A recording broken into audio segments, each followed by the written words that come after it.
Good morning, honorable members. Allow me to greet the chairperson of police, Honorable Ian Cameron. And let me greet you, honorable members of the two portfolio committees, Mineral and Petroleum Resources, as well as police.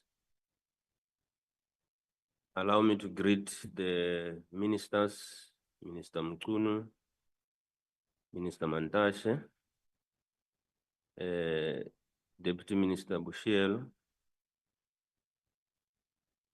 the Director General of Petroleum, Minerals and Petroleum Resources, with all the GDGs and Chief Directors. I was practicing yesterday whether when I come to the police, when I start with the National Commissioner, how does it go with ranks? So I decided to say, with all major generals and lieutenant generals, with their ranks and how it goes there in the police. I don't want to mess it up. Honorable members, we have asked this meeting to be a joint meeting because it is dealing with Operation Vala Umgodi, as well as the small scale and artisanal mining, with reference to the Stilfontein issue. We want a blow-by-blow account of what happened in Stilfontein, what was the operation, what was the experience, and how do we move forward to avoid what has happened in Stilfontein. And we think that similar occurrences may happen elsewhere. And if we are going to work in silos, we may not deal with the situation and avoiding it in the future comprehensively. So we want to also thank the chair of police for agreeing with no difficulties, as well as the Department of Police for agreeing with ease to have a joint meeting. And that's why we are here. Before I take apologies, let me allow the chair of police to greet you. Thank you, Chairperson. I think it's critical for us to have this session today. I read over the last few months a lot of things specifically around the police's approach. And I think it became very easy for armchair critics to only criticize but not consider the circumstances in which a lot of things happen and the circumstances in which police need to work sometimes.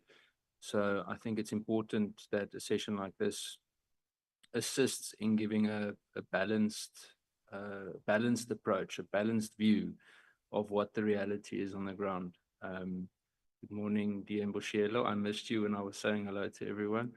I just want to thank you, Chair. I think it's important for us to discuss this.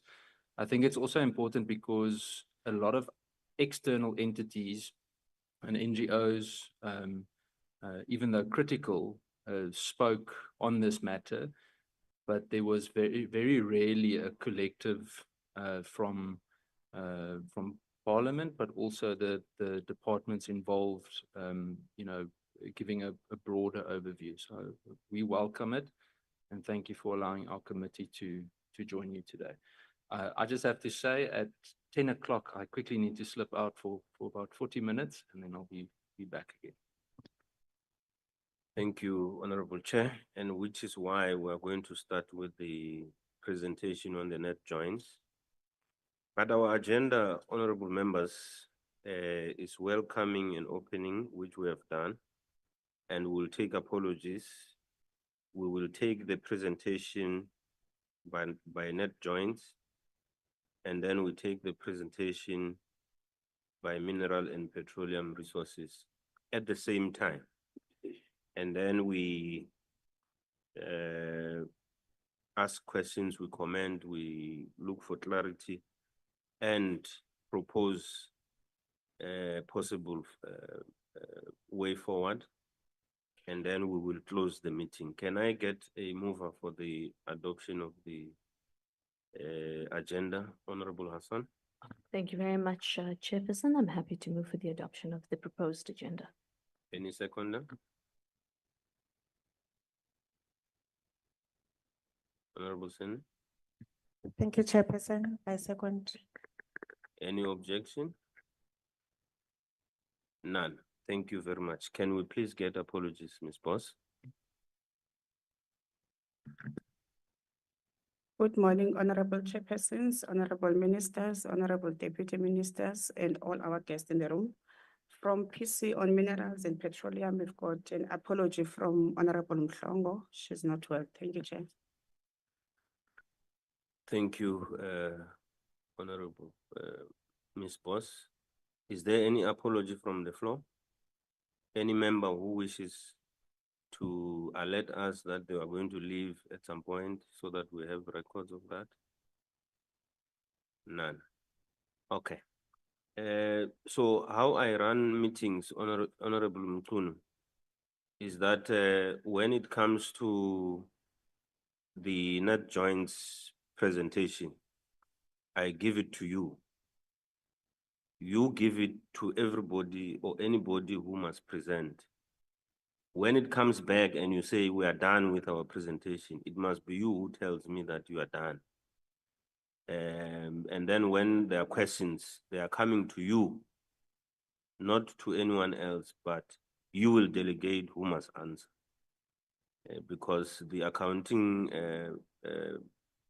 protocol is that it's you who account to Parliament. And then when we get to minerals and petroleum, I give to Honorable Mandashe. He will delegate, and then we'll take it from there. Over to you, Minister Mkhunu.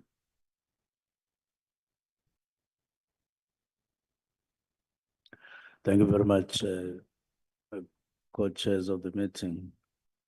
My greetings to my colleague, Minister Mandashe, and Deputy Minister Ministerial, and DG Minerals and Petroleum National Commissioner, and the whole team, all of both teams. Now, I thought that it was going to be Minister Mandashe starting because this is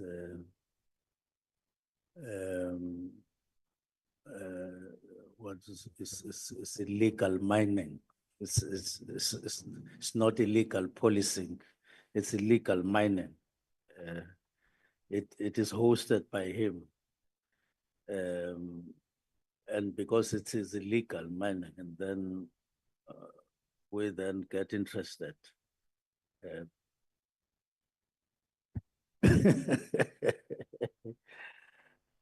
National Commissioner, let me hand over to you if you want to make some introductory remarks, and then we hand over to presenters. Thank you very much, honorable chairpersons and honorable members of the two committees, the ministers present here, Minister of Mineral Resources and Minister of Police, Deputy Ministers, and colleagues. From South African Police Service side, we, as early in 2023, when there was problem of illicit mining, that was increasing in most of the provinces, more especially your Northwest Gauteng as well as Free State. We then, through the nut joints, NAJOINS is a structure that coordinates operations. Is chaired by a Lieutenant General from the SAPS, Lieutenant General from SANDF, and of course SSA. Now and then they do assist in co-chairing. So it's a joint structure. Then the operation was planned, and we did, of course, apply for funds from CARA, that is, CARA is Criminal Asset Recovery Funds, which funds were allocated to the tune of 1.7 million plus, not solely for the operation, but for other things like vehicles and about 4 aircrafts also, which are still, because aircrafts you don't buy overnight, it takes time before you get them. So the operation then, we started by increasing the number of police, of course, in the provinces, Free State, Gauteng, KwaZulu-Natal, Limpopo, Mpumalanga, Northwest, and Northern Cape. Those are the 7 provinces where we had this problem of illicit mining. KwaZulu-Natal, there were a problem, but not much, because it's mostly you find around your northern part of KwaZulu-Natal where you will find problems. Otherwise, the rest of the provinces were more a bigger problem. And the NAJOINS, through its various work streams, which were established, 4 work streams. The first work stream was dealing with the closing of mines and human settlement. This work stream is led by, you can maybe go to, proceed to slide, yeah, maybe you can stop there. So it consisted of 4 work streams. The first work stream is was led by the human settlement and the DMRE department that deals with the closing of mine. And we also had the law enforcement work stream, which is mostly police and prosecutors that deal with prosecution. The third work stream is legal and regulatory, which deals with looking at what legislations needs some beefing up. So we had the DMRE leading that process, also with the Department of Justice. And the fourth work stream was communication, that deals with communicating what has been done. So, and the operation stretched to all those provinces, because those are the provinces where we have a problem of illegal mining, and communities. Of course, they were also raising the unhappiness about these groupings of illegal mining, which mostly constituted of people from outside the country, mostly illegal immigrant from our neighboring SADC countries. So that's where the operation started. I will then hand over to General Asani to take us more elaborative on the presentation. General Asani.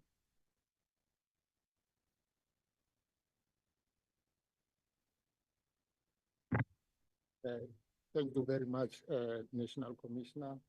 Let me also observe the protocol and greet honorable members of the Portfolio Committee, Joint Portfolio Committees, Ministers, Mandashe Nkunu, Deputy Minister Bushielo, all the generals. Good morning. I'm going to present on specifically Stelfontein, what has happened there. As the National Commissioner has already indicated, honorable members, the operation per se, Balamkoti, started in 2023. But what transpired is that in October of 2024, we started seeing protests in and around Stelfontein by some community members who were saying their loved ones are underground and they cannot come up because of the operation that was being conducted around Buffalo's mine in Stilfontein. Then coming from that operation, the Minister of Police did intervene, convened a stakeholders meeting comprised of all the constituent elements of the operation led by SAPS, SANDF, Home Affairs, and the rest, including members of the local community. The Premier's office in the Northwest was also on board to try to understand what was happening there.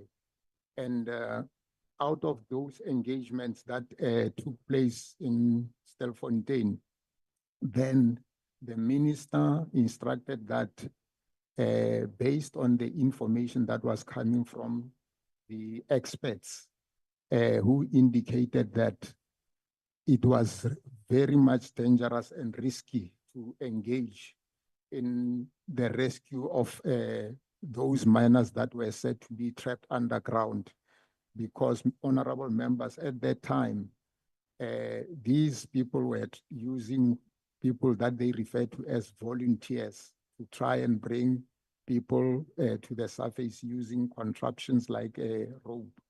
And then that's where the decision was taken that the mine rescue experts should be brought on board to assist in dealing with this challenge. The operation did start of the mine rescue team. But before going to that, honorable members, as the National Commissioner has indicated, this operation was conducted in all the provinces that were experiencing challenges of illegal mining. In the Northwest, and like in all other provinces, the operation was conducted through what we call a collapse system or detached deployments. In other words, members of the South African Police Service from other provinces will go to Stilfontein and vice versa. In Northwest Stilfontein in particular, the operation was made up of 944 police officers from different environments. And this is just but a breakdown of those deployments month to month. If we add all these totals from August 2024 up to now March, it will add to 944 deployments.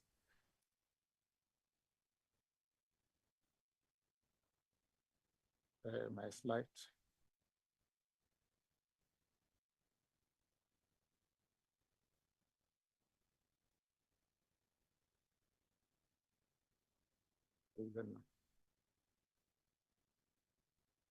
Okay, thank you.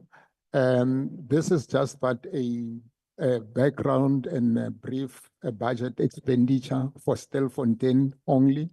The National Commissioner has already indicated that the operation was also resourced from the Kara Fund. In Northwest, since the operation started, 23 million has already been used for deployments, and then 9 million, 9.8 for overtime of members, because there were instances on many occasions where members had to work more than the prescribed hours of duty to be able to conduct this operation. And then out of the operation, these were the arrests that were made. As honorable members can see, despite what was in the public domain and in the media, the majority, like National Commissioner has indicated, were illegal migrants, undocumented. In the main, the people that came from the surface that were apprehended were Mozambicans, who accounted for 1,128, Zimbabweans 473, South Africans 26, Basotho 197, and then Congolese 1 and 1 Malawian. All these suspects were charged for, among others, illegal mining, which is a criminal offense, because in this country, for anybody to conduct mining, they should have licenses or a permit. They must be permitted. And these people were not permitted to be operating there. Hence, the police were leading the operation. They were also charged, as we were working with Home Affairs, for being illegal in the country, including for possession of gold-bearing material and unlawful possession of explosives that they used to blast underground. And this is just but a brief case management summary. Before the report was presented to the portfolio committee, the updated Honorable Chair is that a total of 242 dockets were opened, and all these dockets have since appeared before court. And out of that, those dockets, 35 dockets have been finalized. That is the updated report on these things. And then there has been deportations, except for the 53 that were directly deported who were minors. Later, others, as and when the cases were finalized, were deported, and the deportation from Home Affairs now stands at 477. The rest are still in custody. And then a total of 93 corpses were retrieved. These 93, the 88 were brought to the surface before the mine rescue plan started, and then the remainder were brought to the surface by the mine rescue experts. What is of importance here is that when the mine rescue plan was started, there were allegations that there are more than 300 bodies underground which could not be brought to the surface. And then, contrary to that, when the mine rescue plan came, they only brought the few and bringing the total to 93. So this is just but the breakdown of those bodies, how they were brought on the 18th to the 12th of January, it was 10. And then from the 13th to the 18th, another 78. And then of the people who came to the surface still alive, 5 died in hospital, and those were 2 people that were not yet determined, because when they were brought to the surface, they could not even speak. We could not establish who they are. And then Mozambicans and 2 Basotho, a total of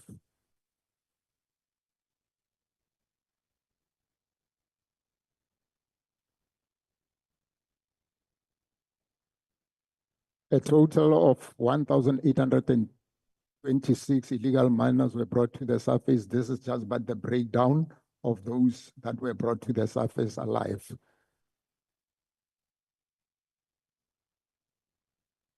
And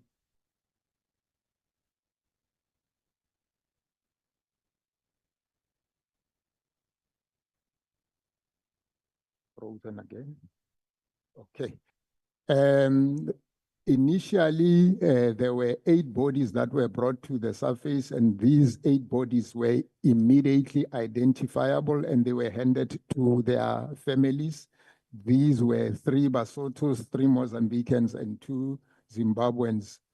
Then, out of the 93 bodies that were taken to the forensic laboratory, the mortuary in Klerksdorp, the police, working with the 3 consul generals, Mozambique, Zimbabwe, and Lesotho, started to conduct DNA samples.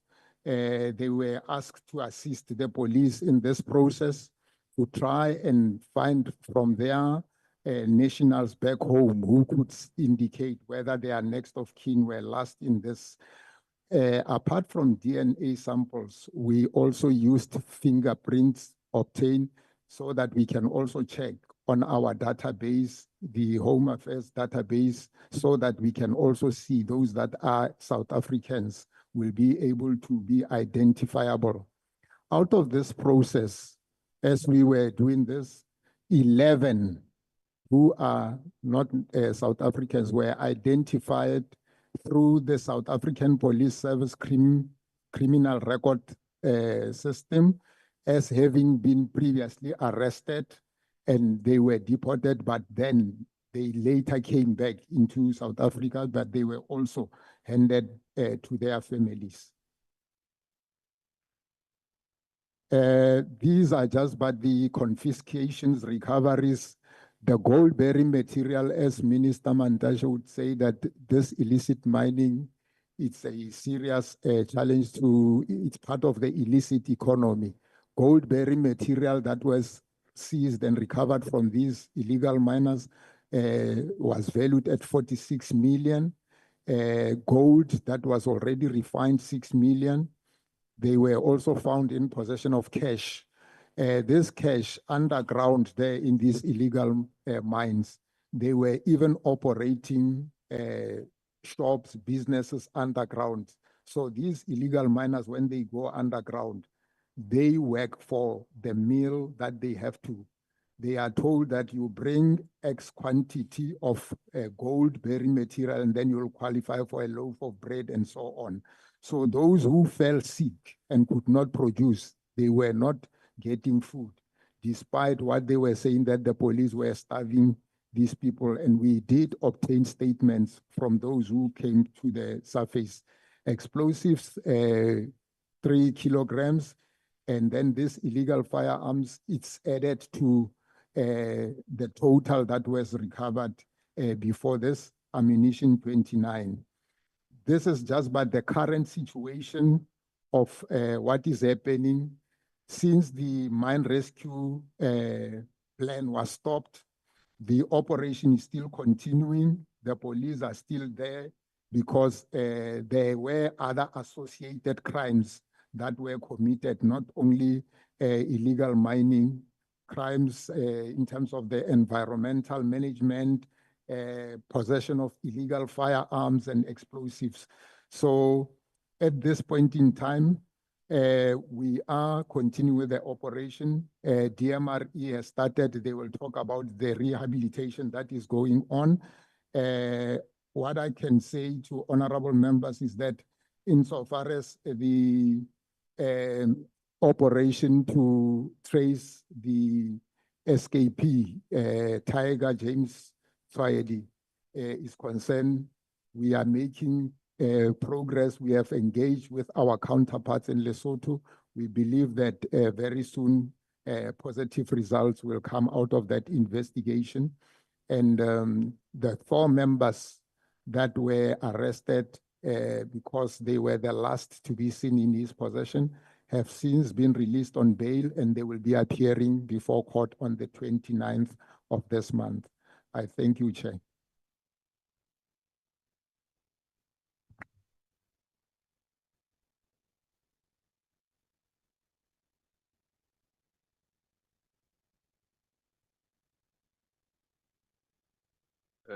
I gave Honorable Mkhunu the pleasure to present to us. So he was thanking you, Honorable Mkhunu. Mina, I will take over when you say thank you, Chair.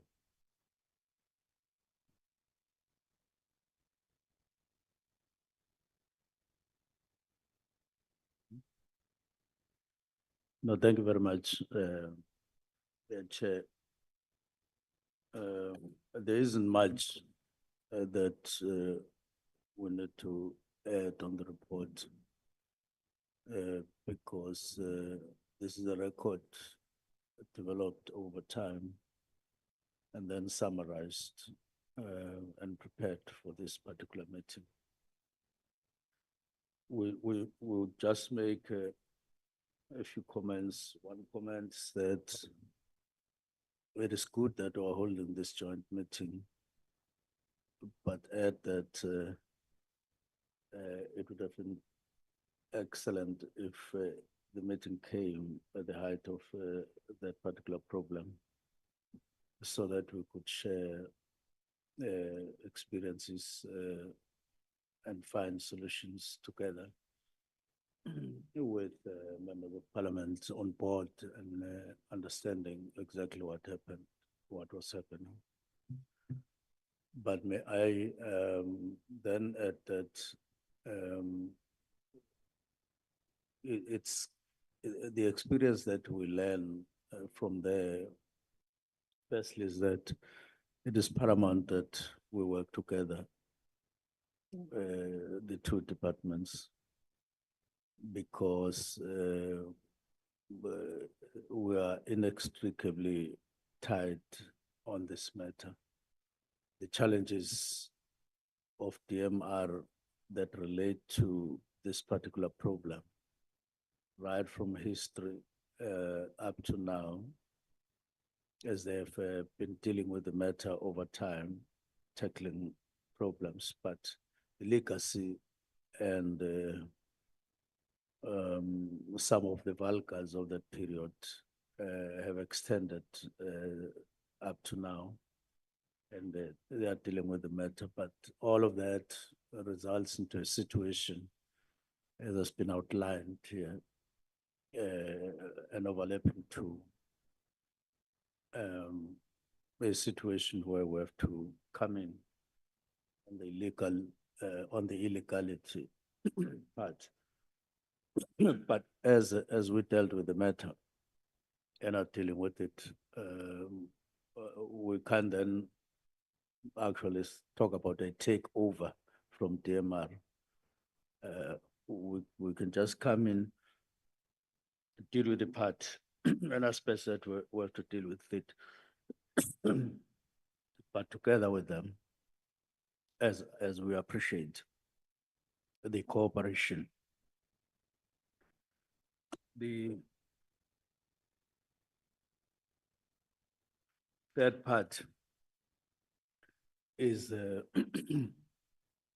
to say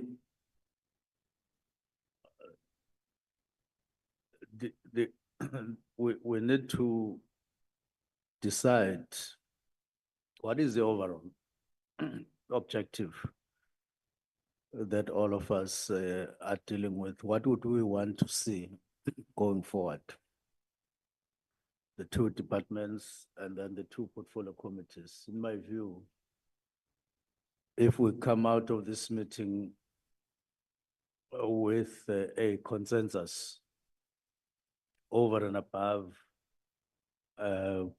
whatever we can say as members of parliament would want to, but it is critical that overall we say, what is our imagination of South Africa without illegal mining, and how do we get there? And then we reverse and say, let us start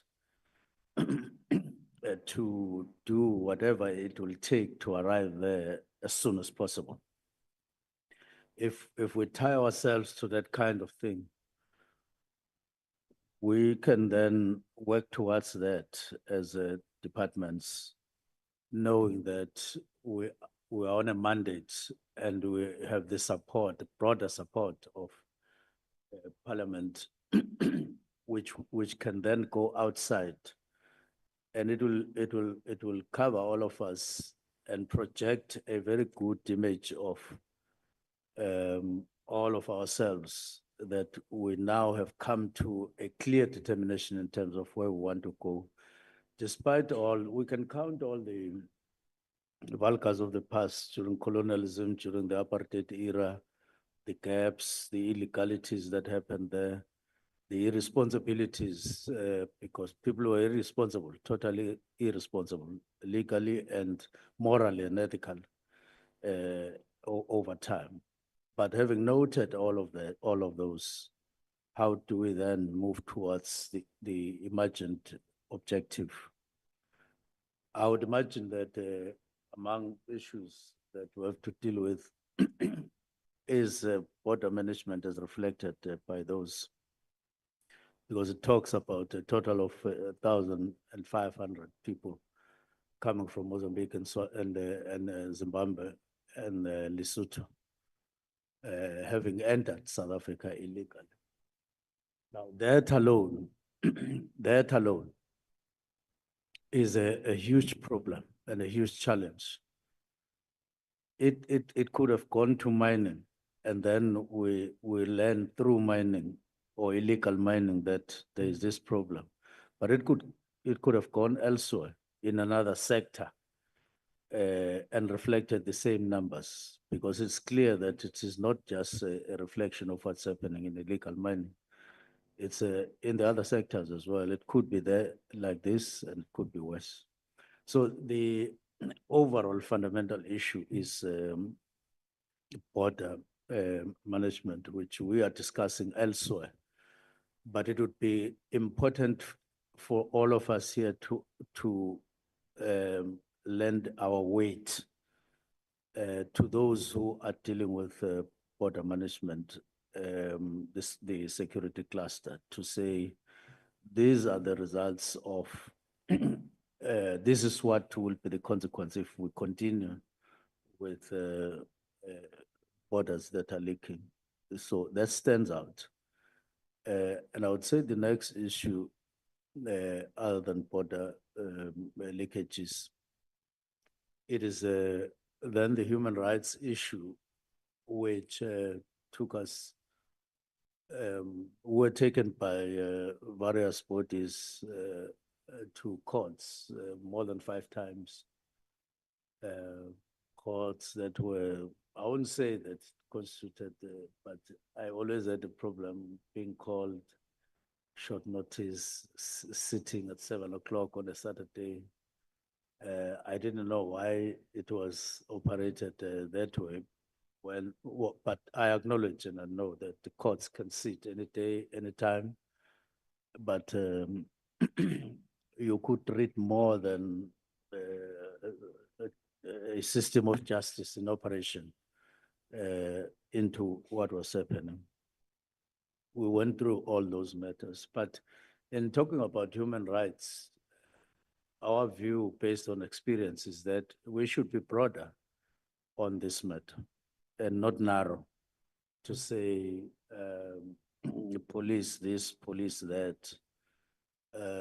It would be like that when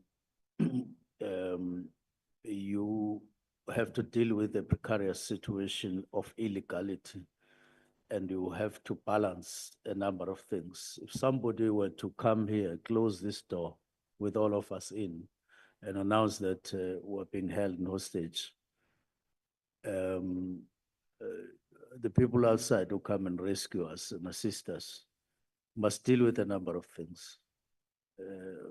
Keep us alive. But then those who are holding us hostage, what do you do with them?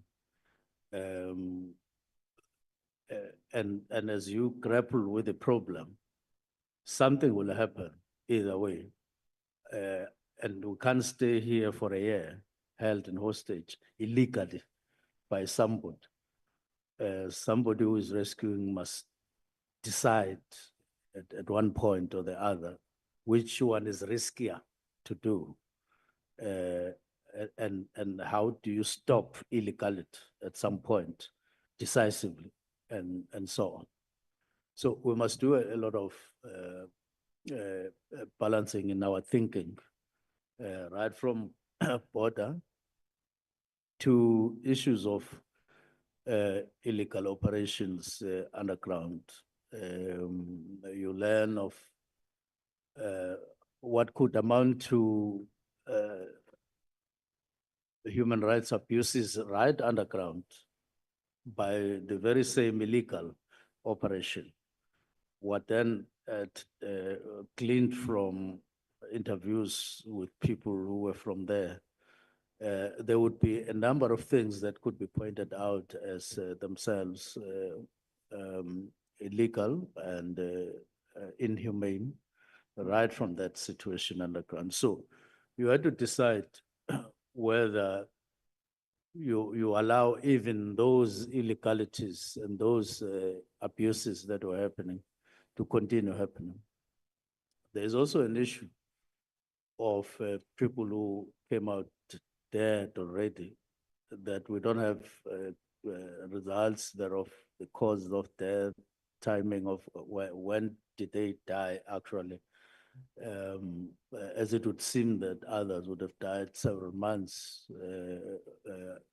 earlier, but we don't know how far. We have to learn from the report that will be. So there were many sweeping statements and conclusions that were reached long before, and we had to carry accusations, lots and lots of accusations.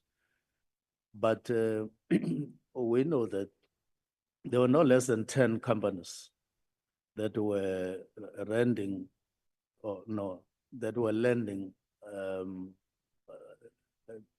assistance to that situation.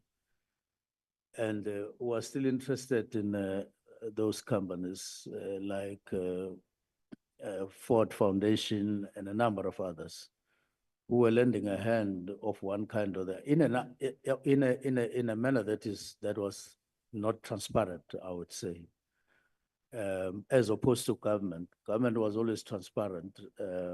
What are we doing, when, and so on. And it's a matter that we remain interested in. And I would then add two more to say, over and above that, there's an issue that police are dealing with, the whole chain. Those materials that were mined there illegally, what was the chain, and who and how, who was the end user? We're very much interested in that, and those matters are under investigation. We need to get to the bottom at the end of it all. And then the justice system coming in terms of processing that we are grappling with. We'll have a meeting with Minister of Justice to deal with some of the aspects and our experiences.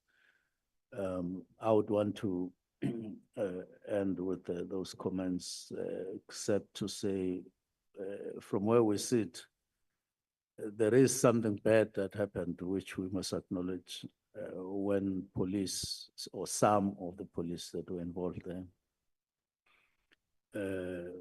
committed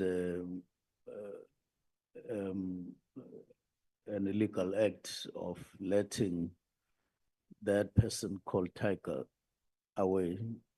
I suppose that they were subdued by money and whatever to find themselves, but police have taken action against those identified, and the processes are on.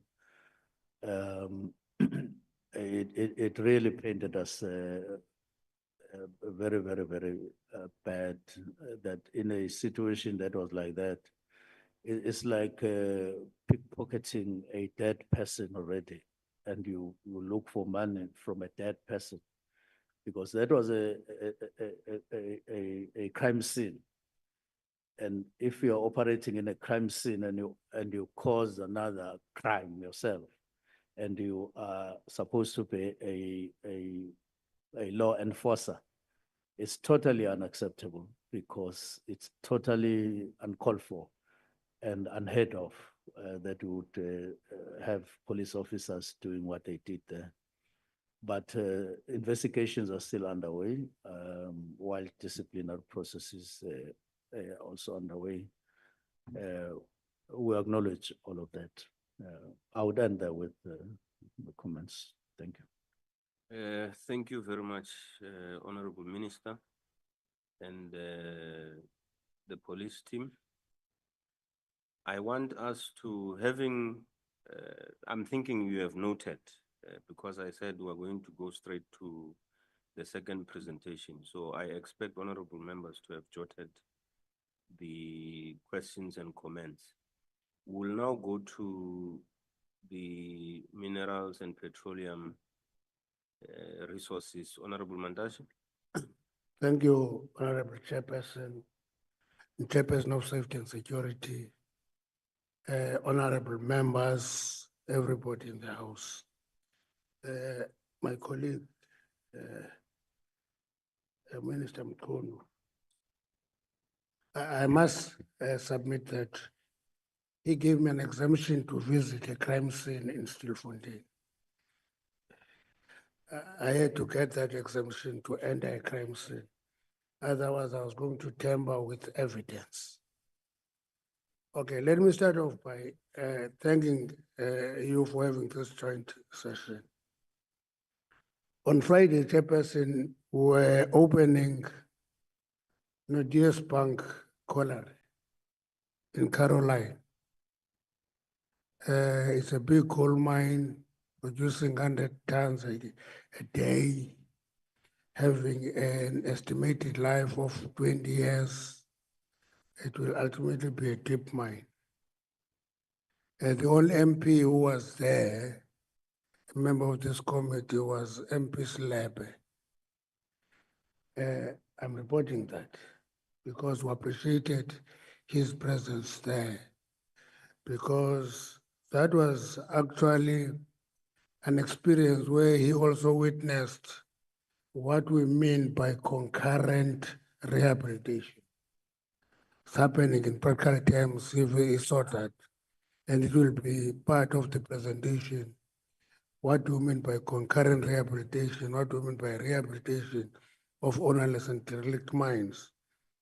The most important thing is that that was a mining activity. Illegal mining is a criminal activity. And to me, whatever it takes the country, it must be eradicated. That would be the solution, Minister. If it is not there, all the better for all of us. And we'll have to deal with many issues there. Voluntary assumption of risk and voluntary entering a dangerous place. And that situation get contested on the basis of humanitarian or human rights basis. I'm sure we'll have to discuss that today. As a miner, one of the things we fought for when we talk about legacies, one of our legacy was to fight for a mine worker to refuse to enter a dangerous place protected by law. If the place is dangerous, you should refuse entering that. You can't be fired for that. If you are instructed to enter a dangerous place, it's an illegitimate instruction. You have a right to refuse. And when you voluntarily enter a dangerous place, how does that compare with the right to refuse to enter a dangerous place? I'm going to ask DM Mloto to lead the presentation. Okay, go ahead.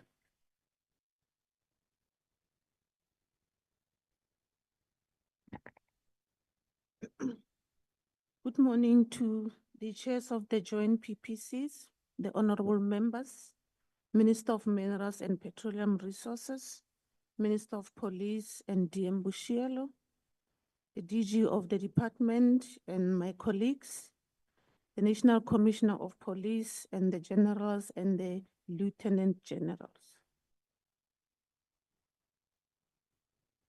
Our presentation is as follows, is divided into parts. First, we're going to start with the legal provision on rehabilitation, then to rehabilitation of derelict and ownerless mines, and the case in point in Stelfontein, and the challenges and the proposed intervention measures.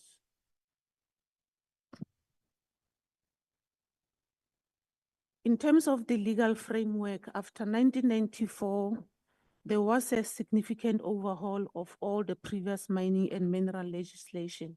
And specifically in 2002, we promulgated the MPRDA, the Mineral and Petroleum Resources Development Act, which is currently under review. Now, this act posed an obligation on rights or pension holders to rehabilitate their operation and also conduct concurrent rehabilitation to reduce the environmental liability post-closure. And in addition, holders of rights as well are required to fund their own rehabilitation efforts so that there's less rehabilitation or liability after mining.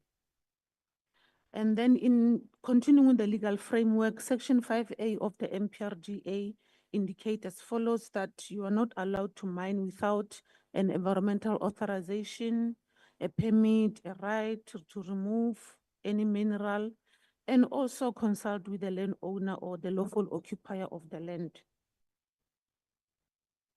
This slide shares is very important because it explains why in 2025 we're still talking about rehabilitation of ownerless and derelict mines.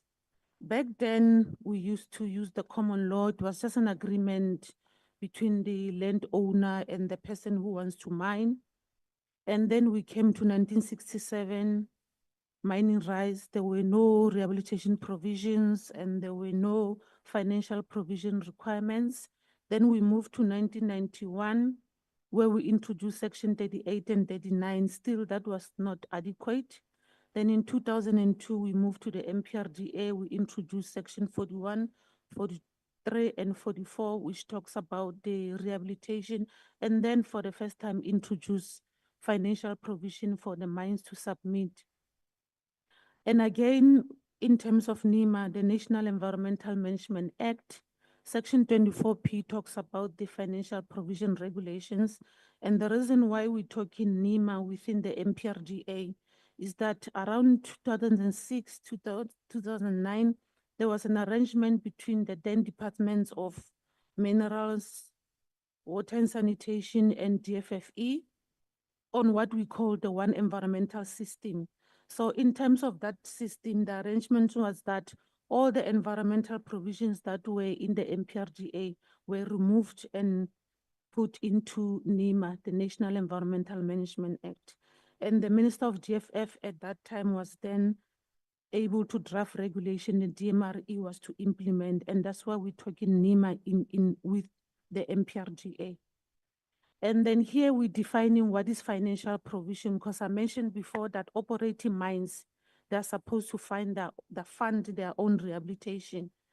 And then this rehabilitation is very important so that it is understood in the background that we are rehabilitating ownerless and derelict mines which were not provided for in the past. And the reason why we do this rehabilitation is that for adverse impact of the environment, decommissioning and closure of the operation, like later on we're going to talk about Stelfontein, which was decommissioned without closure, and also removal of the structures to avoid negative impacts on the environment. Now, the method of financial provision, if we say to them, you need to provide financial provision in what form? It's a combination of either a bank guarantee in terms of the registered financial institution, the Banks Act, or a cash deposit into a departmental account, or a contribution into the trust fund in terms of the income tax. Now, coming to derelict and ownerless mines, the dispensation that I indicated before relate to operating mines. Now, when we come to derelict and ownerless mines, we know South Africa has a long history of formal mining, which extend over 150 years. And then the absence of mine environmental legislation and lack of proper coordination of the relevant legislation made it impossible at the time to implement the polluter pays principle. And as a result of that, the state then inherited approximately 6,100 derelict and ownerless mines. And what are these DNO mines? These are the mines where the owners of rights have abandoned or are no longer being operated or maintained to mitigate the associated health and environmental impacts. And it also includes the mines whose owners cannot be traced. And this DNO present a significant health and environmental challenges to communities living in close proximity. And in South Africa, there are about 246 asbestos mines. And since we started with this project of the DNO, we've rehabilitated over 49 of these mines. And the reason why we talking asbestos mine is that is because of their is a health risk.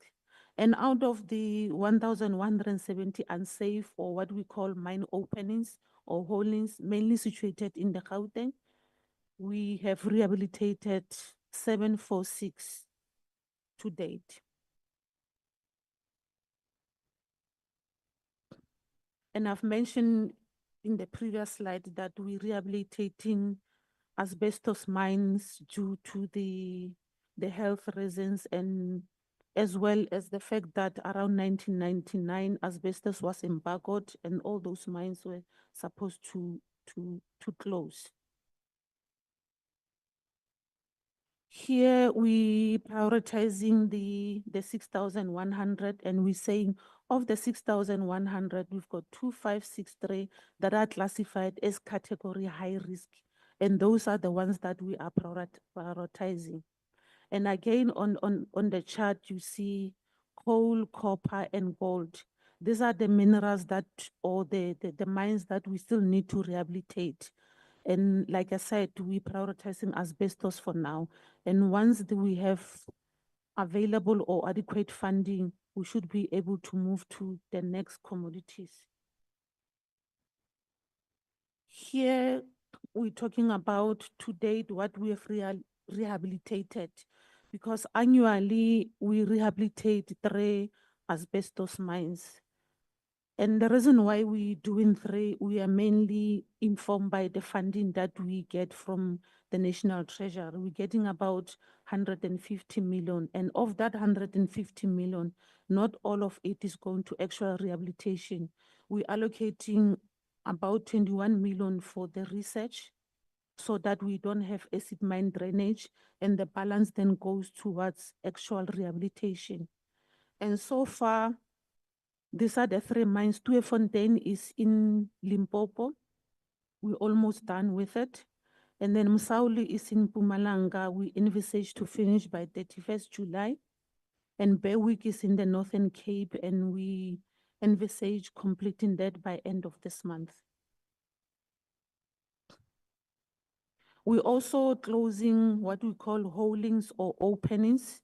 In the current financial year, we've got 40, and we've closed all 40 of them, which are situated around the city of Johannesburg in the Gauteng.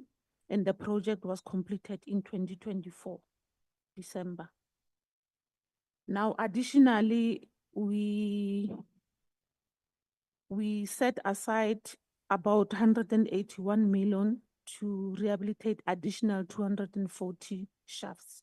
And this funding was sourced internally as an intervention measure by the department to add to the 40 that we are doing annually. And the construction work is underway, and we're hoping that we'll finish by 31st March. Now, coming to the case in Stilfontein. Chairs, if I may be allowed to skip this slide, because the police already gave a background of illegal mining, that it is a transactional offense, all those, how it spread throughout the country. And even this slide, they mention how it compromises pollution, ecosystems, landscape, as well as also how it's sustaining itself through the illegal mining. Now, this slide talks about how the department is collaborating with the Nat Joins initiative to make sure that we eradicate the scourge of illegal mining. And from our side as the department, illegal mining is a criminal offense, and that's why we're dealing it as such. And Chair's lesson learned from this experience will guide further interventions and policy formulation to ensure effective management and similar incidents. However, legal reforms are not agile enough to deal with the pending threat that may affect the mineral sovereignty of the state.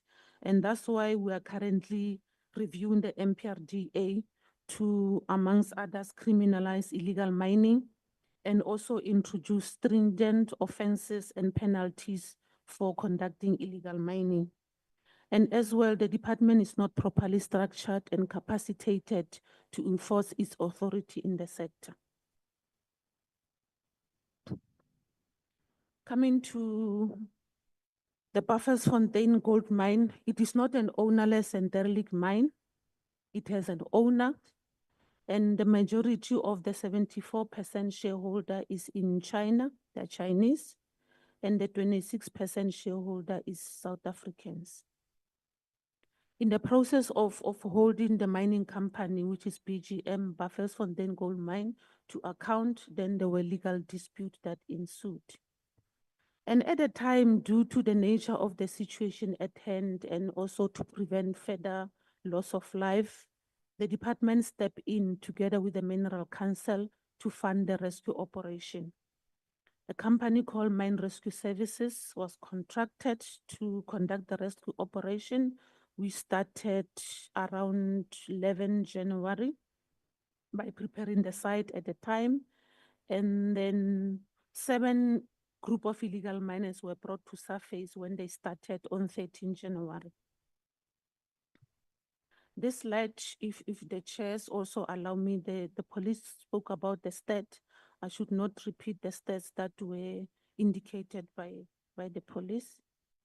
Now, coming to action taken by the department, according to our law, holders of permits or right are required to rehabilitate the areas both during and after mining before they obtain what we call a closure certificate. Unfortunately, Buffels failed to fulfill that crucial rehabilitation process, and in the process creating an environment conducive to illegal mining activities.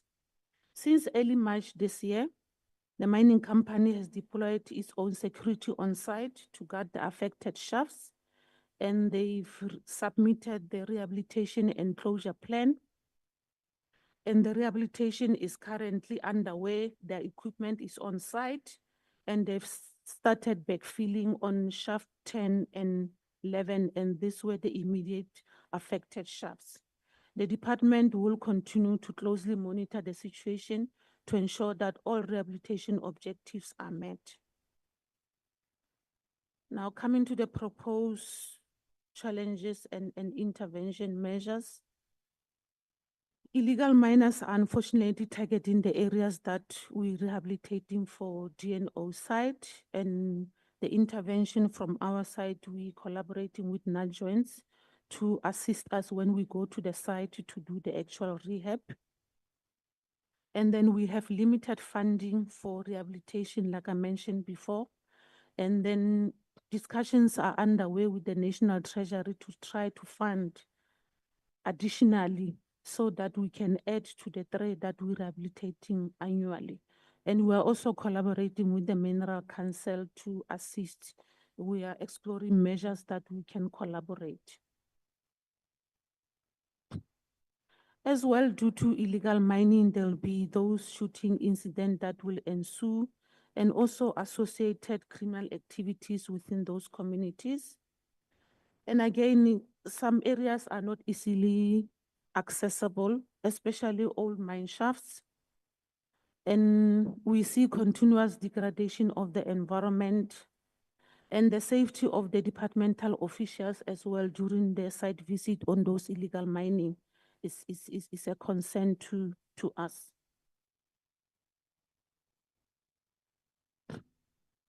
Concluding remarks on the legal provision. The right holders are required by law to assess the adequacy of their financial provision for rehabilitation annually. And from our side, in strengthening the monitoring and enforcement of rehabilitation, plans are underway to conduct assessments of all the right holders' financial adequacy to ensure that the holders comply. This is to make sure that the mining companies are fully funded at all times so that we don't have another DNO. And in terms of derelict and ownerless mine rehabilitation, although the process seems slow because of limited funding, progress is being made with the rehabilitation of asbestos mines and closing of all those holdings like I indicated earlier. And coming to Stilfontein and illegal mining, the department will continue to collaborate with the law enforcement agencies and other authorities to deal with the scourge of illegal mining. And again, on Stelfontein, we will continue to monitor the rehabilitation that is currently underway. Like I said, it started on the 1st of March to ensure that there's full compliance. Thank you. Over to the Minister. That is our presentation, Chairperson. We'll wait for questions and comments. Thank you, Honorable Minister. So, honorable members, I ordinarily don't do this, but because we have adopted an agenda that has a tea break, I don't know whether we should go straight to questions or we take 10 minutes tea break. I don't want to be the one breaking what you have adopted. Tea break or we continue?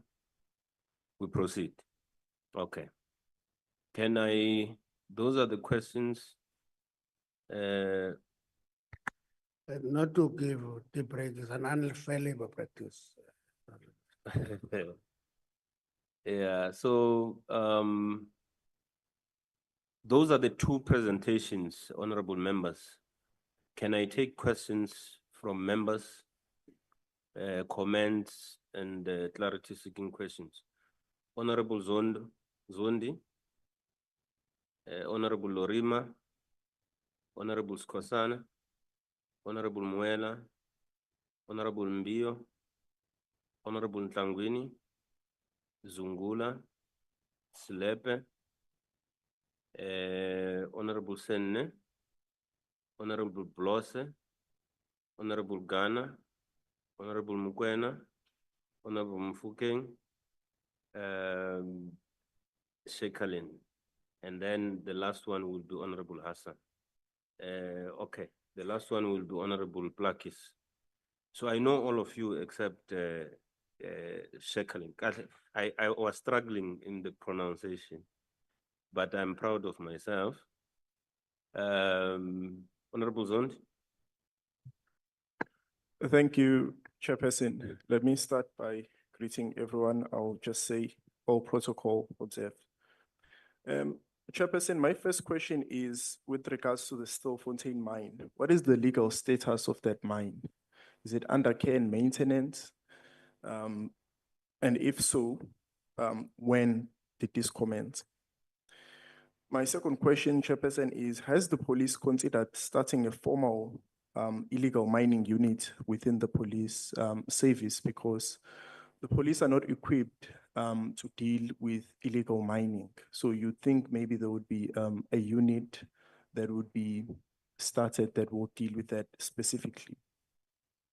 My third question, Chairperson, is has the department considered partnering with the private sector to sort out the illegal mining issue and rehabilitate mines?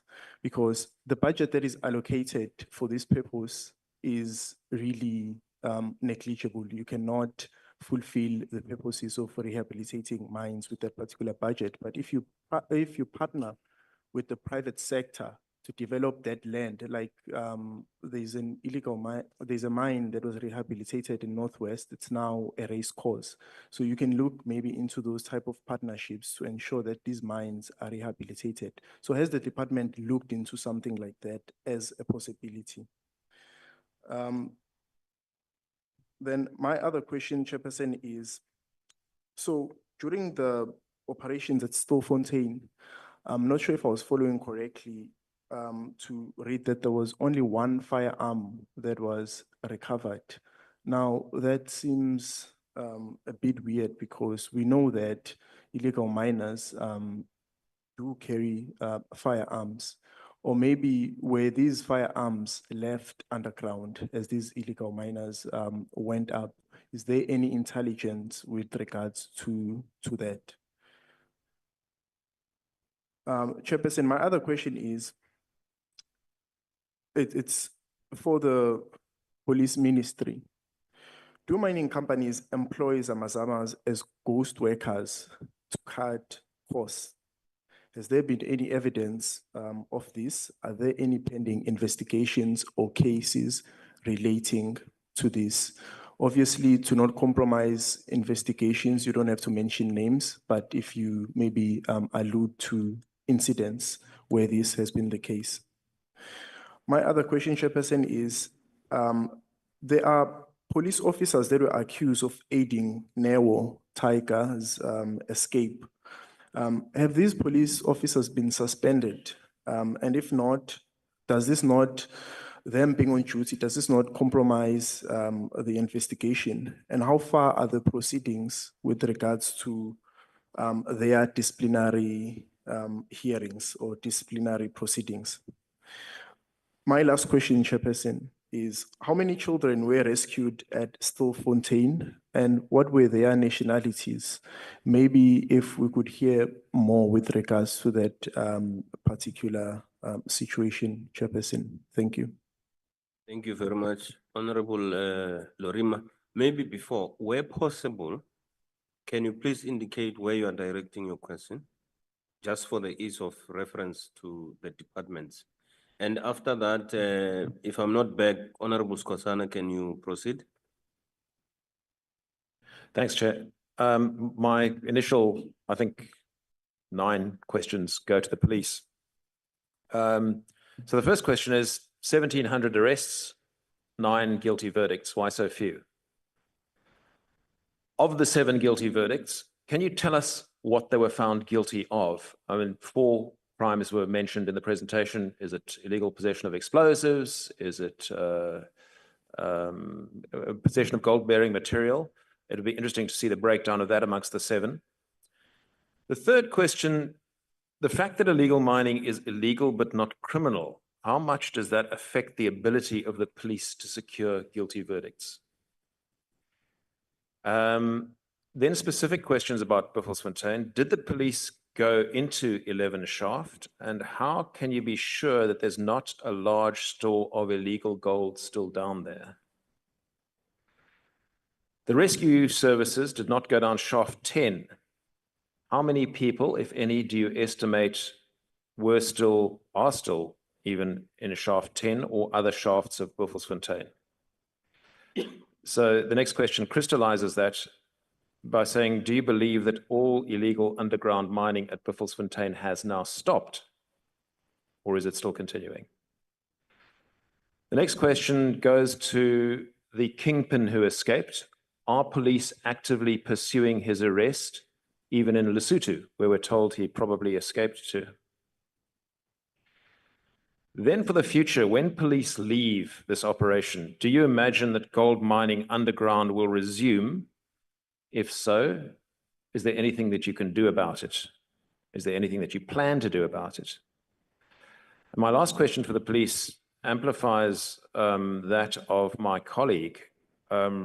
Resources are required to strengthen SAP's efforts, and it sounds like we do need a permanent, properly funded, staffed, equipped, trained police unit to deal specifically with illegal mining. Do you believe, as the police, that that would help? My next 2 questions go to DMPR. And I think we all agree with the use it or lose it principle. So why was this mine, Buffelsfontein, allowed to continue without mining, as it seems, for 10 years? That may be wrong, but that's what's in one of our documents. My final question is on a more philosophical level for the minister, possibly. Given that Buffelsfontein still contains large reserves of gold, and given that it seems that commercial companies cannot find a way to mine that productively, profitably, and thus they are not mining it, should we not be considering some types of exemptions, perhaps special taxation dispensation, something like that? Because what I'm sure we all want to see is we want to see those reserves extracted by a legally operating company. And of course, if a legally operating company was taking that gold out, it would mean that there was not so much space for illegal mining. So that's a sort of philosophical question for the minister. Is that something that is worth considering? Thank you. Honorable Skosana. Thank you, Chair. And all protocol observed. I'm going to start with the Department of Mineral and Energies. the DG, I saw the DG here, Mr. Mbele as well. And I guess the issue of DNOs, which for me, for many years, I'm not sure why there is a delay, Minister, as well. You know, some of us who were born in those mining towns, these illegal minings, and even those who are not illegal minings, I mean, you talk about Glencore, in particular in Anglo. Some of the so-called unrehabilitated mining shafts which were left open, once they finish mining, some of those big boys, they are not doing what they're supposed to be done. You know, for me to chase lizards instead of crocodiles is a futile exercise. In fact, we're supposed to be focusing on the kingpins. You know, the kingpins, because these foot soldiers are being sent there because of the socio-economic struggles of our people. But the main culprits are the big boys. They're supposed to do what the law stipulates that has to be done. After mining, people just leave those shafts there opened. You know, I don't want to invoke, because my son is an executive in one of these so-called big mining. The one was opened on Friday. Now, I even test them, you know, to say, but why are you doing these things? You know, we know the history of this country. And I'm not just ticking the box here. You know, I'm privileged, I must say, that some of this mining, when we do some so-called helicopter viewing, we ask ourselves,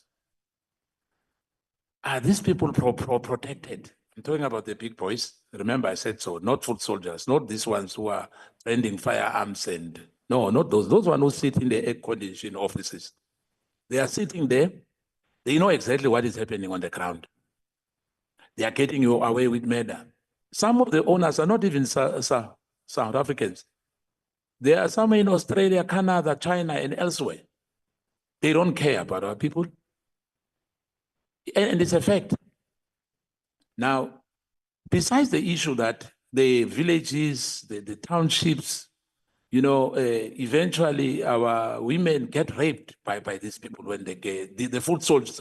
The foot soldiers do other things in our communities. I think this was exposed in Stilfontein. We know that, it's a fact. And in fact, I wish the soldiers were here, not only the police, because soldiers were brought in there as well. Unfortunately, they are not in this sitting. The police are doing their job, I must say. We can't blame much to the police. You know, it's a societal issue. We have a problem within our society as well. You know, some as well were supposed to be whistleblowers. You know, to say to the police, we suspect criminals here. I mean, the stats here are clearly there. I mean, you are talking about 12,000 illegal foreigners. It tells you that our borders, I don't even want to say they are leaking. They are not even leaking. They are open. They are open. People know that they can, South Africa is a playing ground. And I think we need to close our borders. Otherwise, the police are going to arrest people. You find the Department of Justice, you know, as well. People are being released, people are being deported, they come back. They even tell you in your face that we'll be back. We'll be back because they know some people in this country. And as I said earlier, that our people as well, us as South African citizens, we have to be blamed as well because we harbor these criminals. Now, when it comes to these DNOs, I'm not sure what is the plan, Minister Gwede Mantashe and the DDG, Mr. Mbele. how can we really empower our people, you know, in terms of, because some of the mines, I can give you example about the so-called the Krog brothers, you know, and the other families who gave those chaffs. We were made some people billionaires in this country. I'm not going to mention names in the Western area. That perhaps because of unemployment, maybe, I know the issue of funding is an issue, that those D&Os, I mean, if there's mines which are ownerless, I mean, there's no owner in those, some you can't even find. You know, we've got the Black Business Council, we've got Black Management Forum. Can't we have some Black people in this, for them to help, you know, perhaps give them some funding, you know, for them, not necessarily the department giving funding. I mean, I know that the banks is very difficult to get funding, but for those mines to be used, not to be a dumping site as they are now. Maybe that as well will elevate the issue of unemployment in this country, because some of the mines can still be used. It's only that because of this extortion, some people left those mines because of, as I said earlier, there's kingpins. There are people who are involved in these criminal activities. So I'm challenging the minister as well, you know, to look at these ownerless mines as well. Those perhaps who can which can be revived as well, because, you know, I know that they'll say this mine is, the lifespan is 30 years, as you were saying about the one next to Caroline, on which you opened, or which was opened on Friday by Seriti. But I'm saying, I guess we have Black business people in this country as well.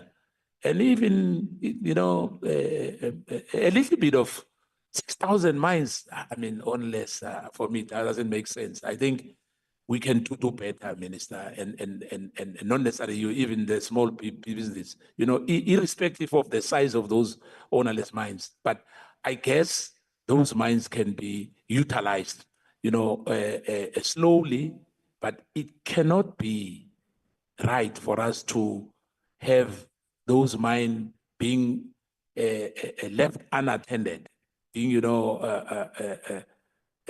causing problems for our society, those who are closer to those mines.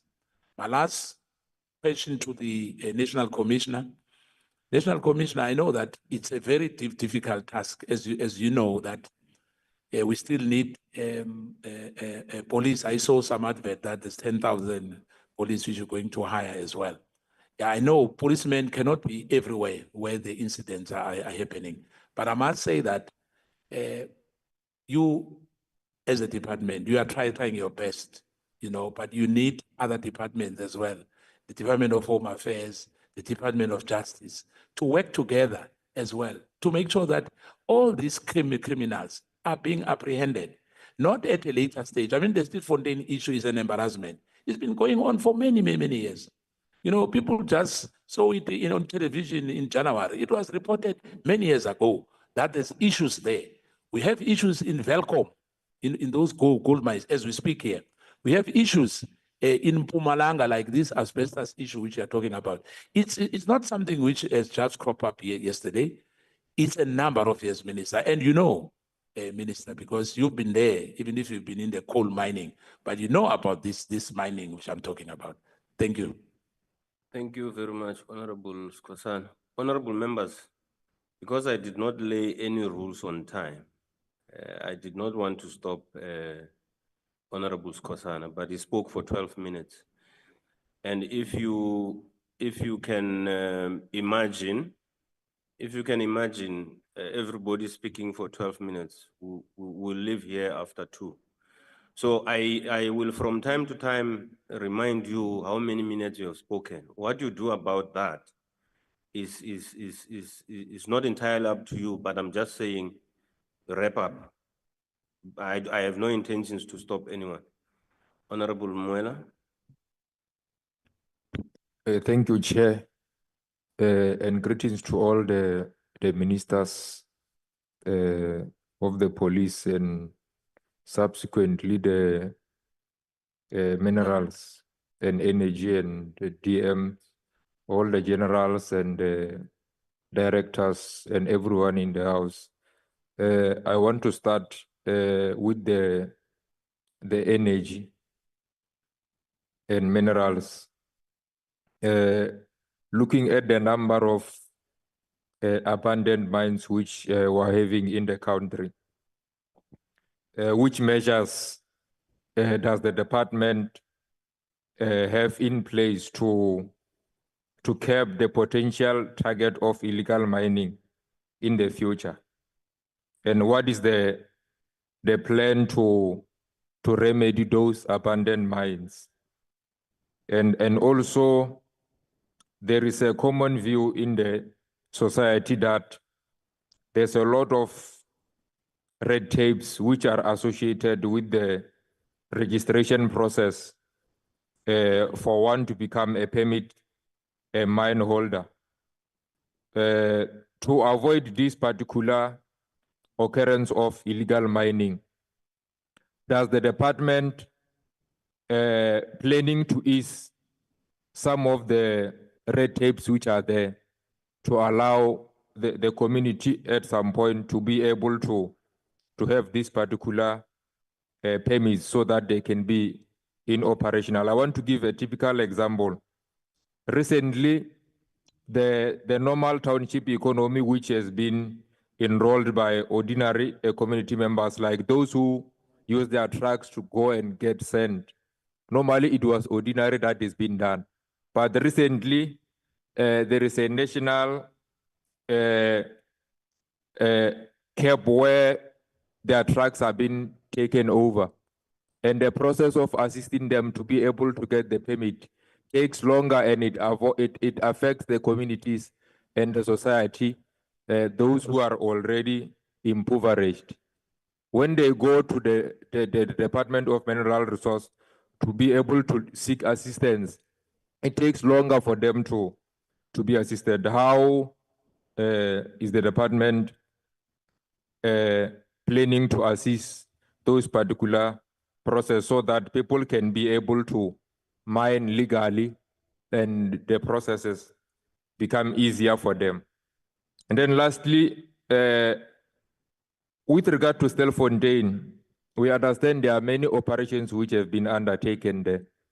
And these illegal miners, they know that there's already minerals are still there in those particular shafts.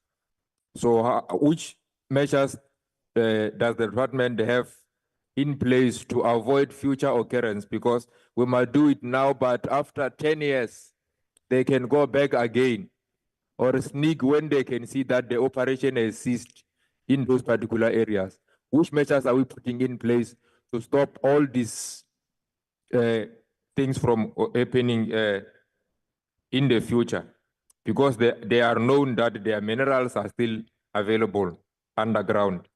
And then the other question goes to the police.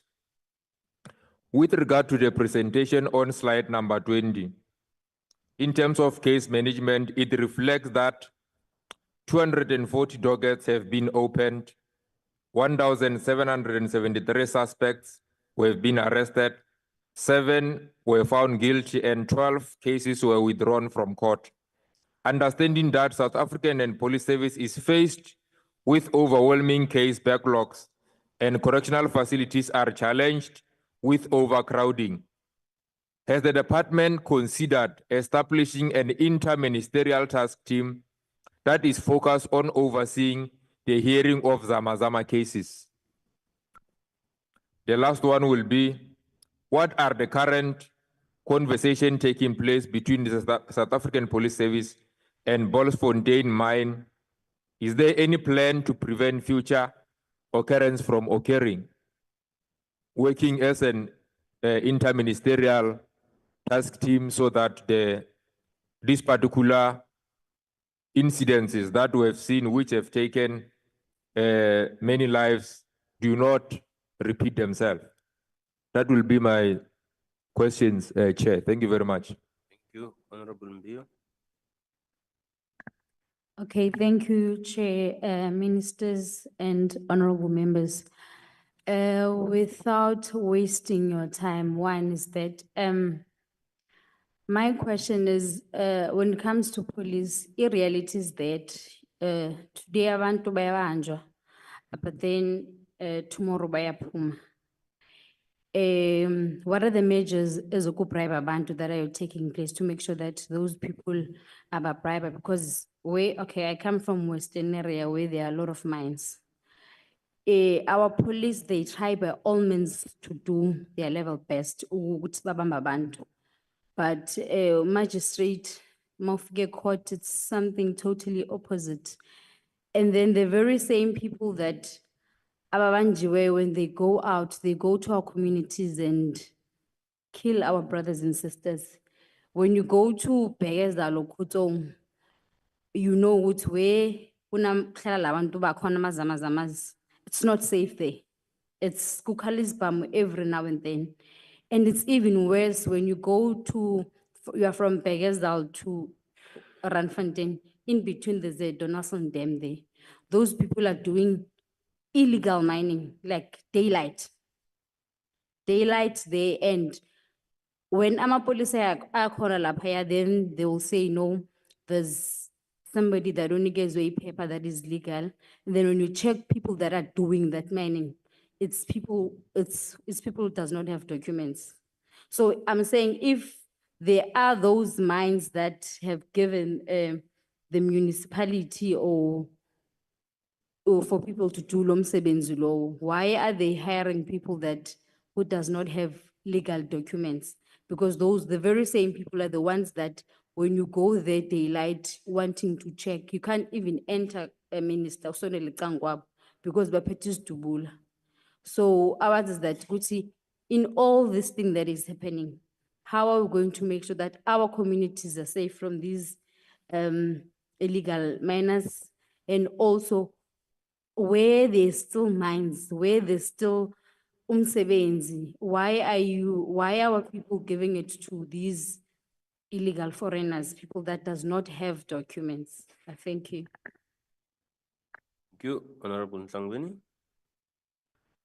Thank you very much, Chair, and morning to everyone that I haven't greeted, and thank you for the presentations. Minister, those that attended that got invited to the opening of that mine, attended the opening. Had you invited the committee, we would have been there. So we were not invited, so we didn't go, so we don't attend things that we are not invited to. So let's clear that one out, that we were not invited, hence our non-attendance. It's not that we show no interest, but we can't be held liable for an invitation. Quite, please. Thank you very much. On that, Chair, to the police, on your stats. Your stats shows all of the suspects that you have arrested. However, it falls short on stats that sort of your track and trace on where these products are being sold at. Because these minerals are being sold back into the formal market. So the report that you have noted here to us today falls short of that, and there's no reporting in terms of your work pertaining to that, in terms of what work specifically are you doing in track and tracing this illegal products or illicit products to find its way within the formal market aspects.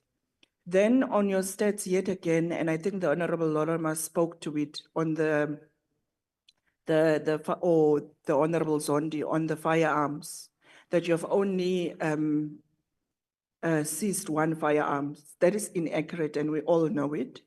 And I think your report needs to be corrected in that regard, because there's much more sophisticated firearms that we know these individuals deal with within the illegal mining sector. So I think that that part needs some accuracy.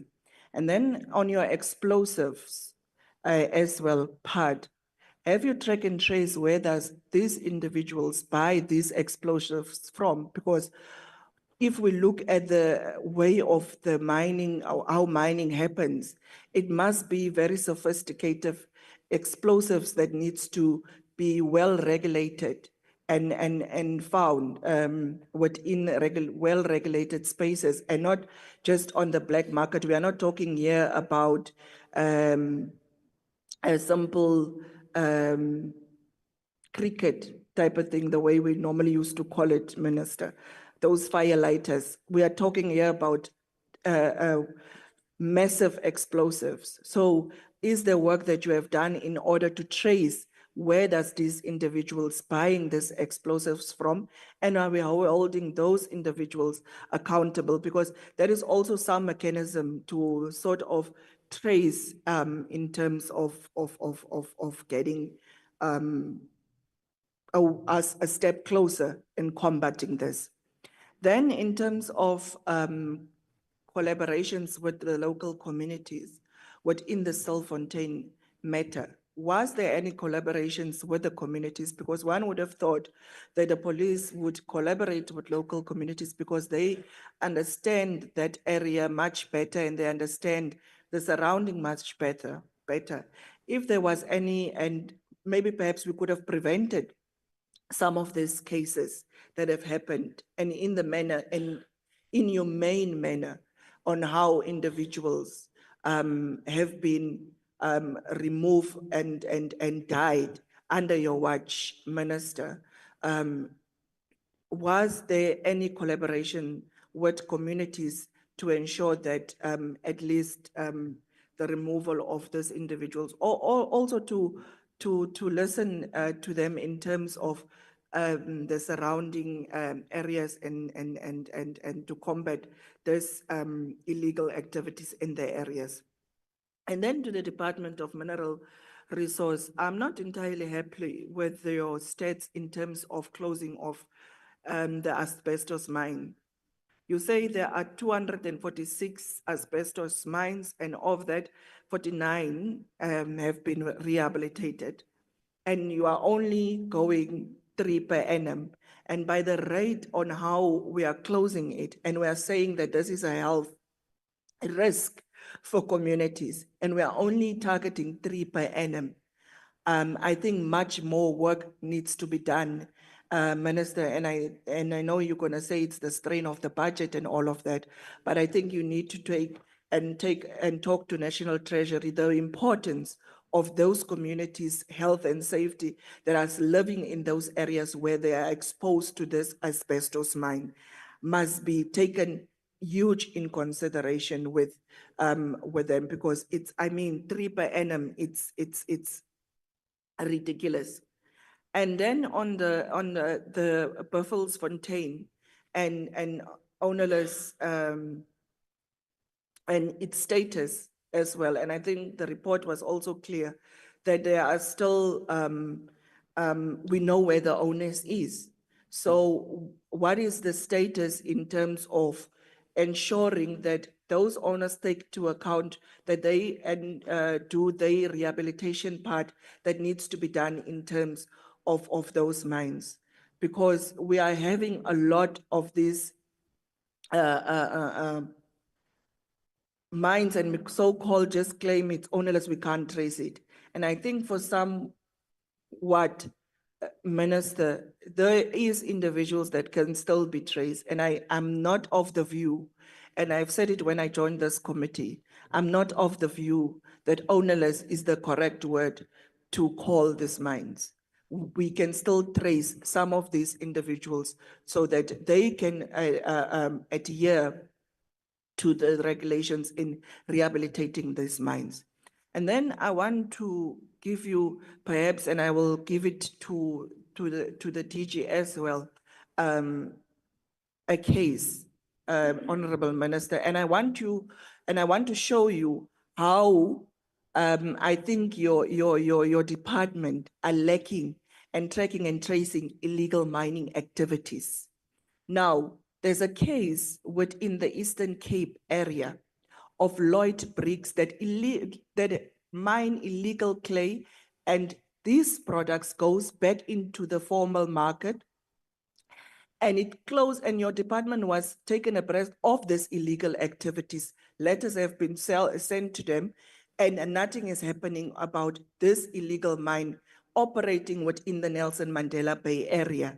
And those illicit products goes into the market, closing out other local role players. Now, I can tell you for sure that Lloyd Briggs owners are not South African. And every time this matter is brought to the department since 2022, nothing have happened, resolving. They're building currently a road from Motherwell until Kirkwood, a 70-kilometer road. And Lloyd Briggs are using that illicit topsoil and sell it to that contractor that is in Sanral. Now you see how this chain of illegal mining is just continuing and in its current form. Even now that we are sitting here, people are operating illegally and are just continuing. So I think the department have lost its touch or are not in touch with in combating and ensuring that there's no illegal mining activities in South Africa, or to combat it, or at least to those that are having full right owners are ensuring that they are protected by your department, to ensuring that they are not put out of business by individuals coming in and then come and mine illegally. And then those things are getting into the market and closing out local business within the area and the space. Now, I want to, I think I have another one with to the police, and then I will wrap up, Chair. I will wrap up, Chair, the last one to the police. I just want to find out, how does the collaboration between the police and mineral resource and the defense work?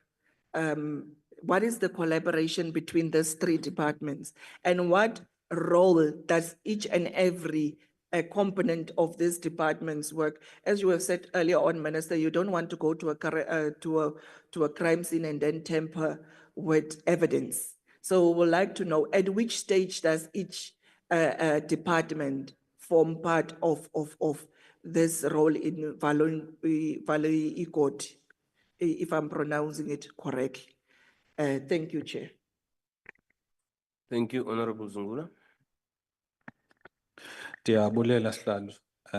Ndicela ubulisa wena, o Minister no Deputy Minister, zonke i-members nabo bonke abantu abakhoyo kulo mhlangano. Sihlalo, I think we may be handicapped as a committee in dealing with some of these issues, given how when I was listening to the ministers and some of my colleagues, I think we need another joint committee meeting that will include justice, home affairs, and defense, amongst others, because some of the issues that are brought up are at the domain of these other departments. I'll make an example of one. We have, in the report, it states about 4 police officers that were arrested for defeating the ends of justice. In my view, Sihlalo, such officers should be imprisoned without the possibility of parole, because they are basically weakening the ability of the state to defeat illegal mining. I think my colleague also spoke about how the police does their part, gets people arrested, but those people the next day are released. It speaks to our magistrates, which is our courts, that are basically not taking seriously the issues that are faced by communities when it comes to illegal mining. Again, the reports clearly state that overwhelming majority of the illegal miners are people who are illegal in the country. But every day we read, we watch on TV about how courts are basically giving bail or granting bail to people who are caught illegal in the country. And when they're doing that, they're basically releasing them back to the country to commit more crimes because they know they cannot be traced, or they go back to their own countries without ever answering for the crimes they commit in South Africa. So that's why, Chair, I'm proposing that we need to have the Department of Justice, amongst others, to be part of such meetings. The question I want to pose to the police, it is regarding the 88 illegal miners who died inside the mine. We need to know how many died natural deaths and how many were murdered. The reason why I'm asking this, there's this notion that has been peddled, especially by some NGOs, that the illegal miners are victims. But if there is a report to say X number of the 88 were actually murdered, they were not murdered by the police, they were murdered by people inside those mines, other illegal miners. It will give context to the country that when you are dealing with illegal miners, you are dealing with heartless criminals. That way, the assertion by the minister that illegal mining is a criminal activity won't have people that are going to make so much noise about human rights on criminals who've got no regard for the lives of other people. So I would need to know how many were murdered and how many perhaps died natural deaths, and perhaps natural deaths in the context of they were starved to death by other illegal miners inside. The other issue that we need to perhaps ask Slalo is that why, after so long dealing with the issue of illegal mining, we've never even heard of one kingpin arrested? Not even one. And it's not a case that illegal mining started last year. It's been going on for years. It could paint maybe to some possibilities. One is that we do not have capable crime intelligence in our country. Or on the other side, it could perhaps mean that illegal mining is an activity that has been sanctioned and protected by very, very powerful people. Because I don't want to believe that after so long, we have not even arrested one kingpin. The guy called Rutaika immediately gets arrested. He gets to be released by some police officers. So it paints to something more systematic. So we would want perhaps in your answers, maybe it must be located. There's a crisis or inability of crime intelligence. That is why illegal mining is able to flourish. That is why the kingpins have not been arrested. Because we also see where credible and upstanding police officers like General Mkwanazi gets to be attacked. But in the other areas, we hardly hear about these corrupt police officers who are held accountable. So it speaks to the crisis that we're facing, because the minerals, Minister, they are sold somewhere. It's either they are sold back to those mines for those mines to export them, but there's no way a 12-year-old from the neighboring country will go underground, mine, and then will have access to the market to sell gold. Uyazela phi gold as a 12-year-old. Where does he know the markets? So it becomes important that we need to locate whether there's a problem in crime intelligence, or maybe illegal mining is sanctioned and protected by very, very powerful people in our country. Again, Slalo, illegal mining, based on the reports, is the domain of illegal foreign nationals. And the illegal foreign nationals enter our country because we do not have borders. We would want the Defense Department to answer if all of the territory of the country is protected, because we could be sitting here, there's a potential illegal miner that is going to come, as we're sitting here in this meeting, come into our country because there's a fence or there's no fence in some areas of our country. And without addressing the border part, we're still going to allow illegal miners to come, operate, and after operating, whenever there's too much heat in terms of investigations, they are going to go back to their respective countries. The last two issues, Chair, relate to the mining companies, whereby we are of the same very firm belief that they must be held accountable. The report does state that Stilfontein is not an ownerless mine. There is a mine owner that can be traced there. Majority owners of that mine are Chinese, 26% are South Africans. Now, they must be fully held liable for the cost of the operations, because that will send a strong message that you're not going to be a mining company, abdicate your responsibility to rehabilitate the mines, and then the state has to come in, incur over 34 million trying to do what you're supposed to do as a mine owner. But given that, Slalo, the question, Minister, that we want to ask is that what is the status of the BGM mining right at the time of the incident? Because that will give an indication of what legal responsibility is and with whom. And with the other mines, whereby Kutua there is the mine, the owners cannot be traced.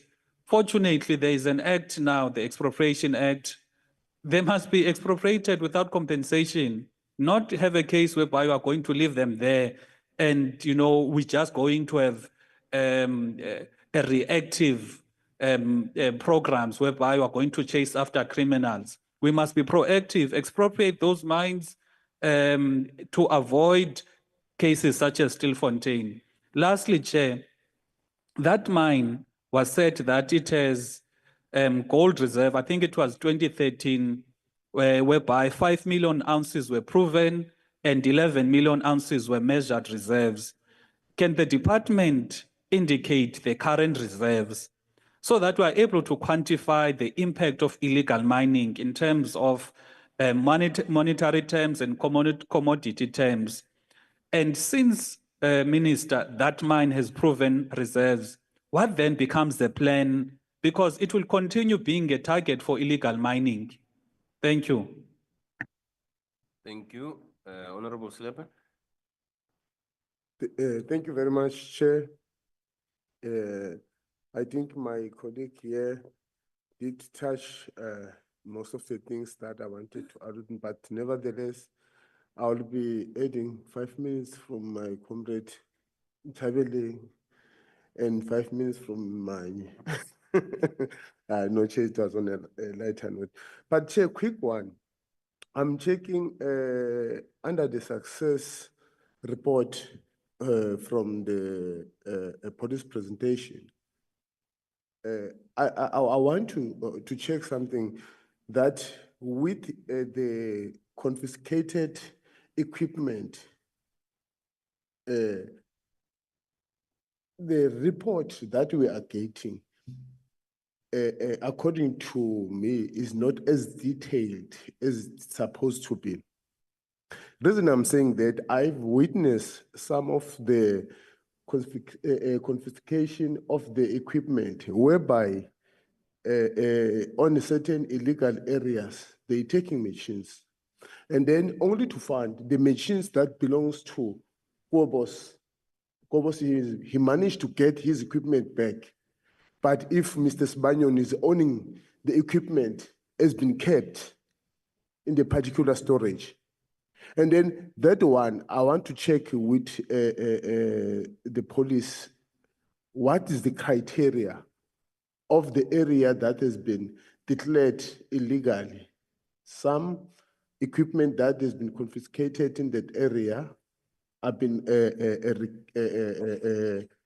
gotten back by the owners. I want to check that one. How do you operate in that terms?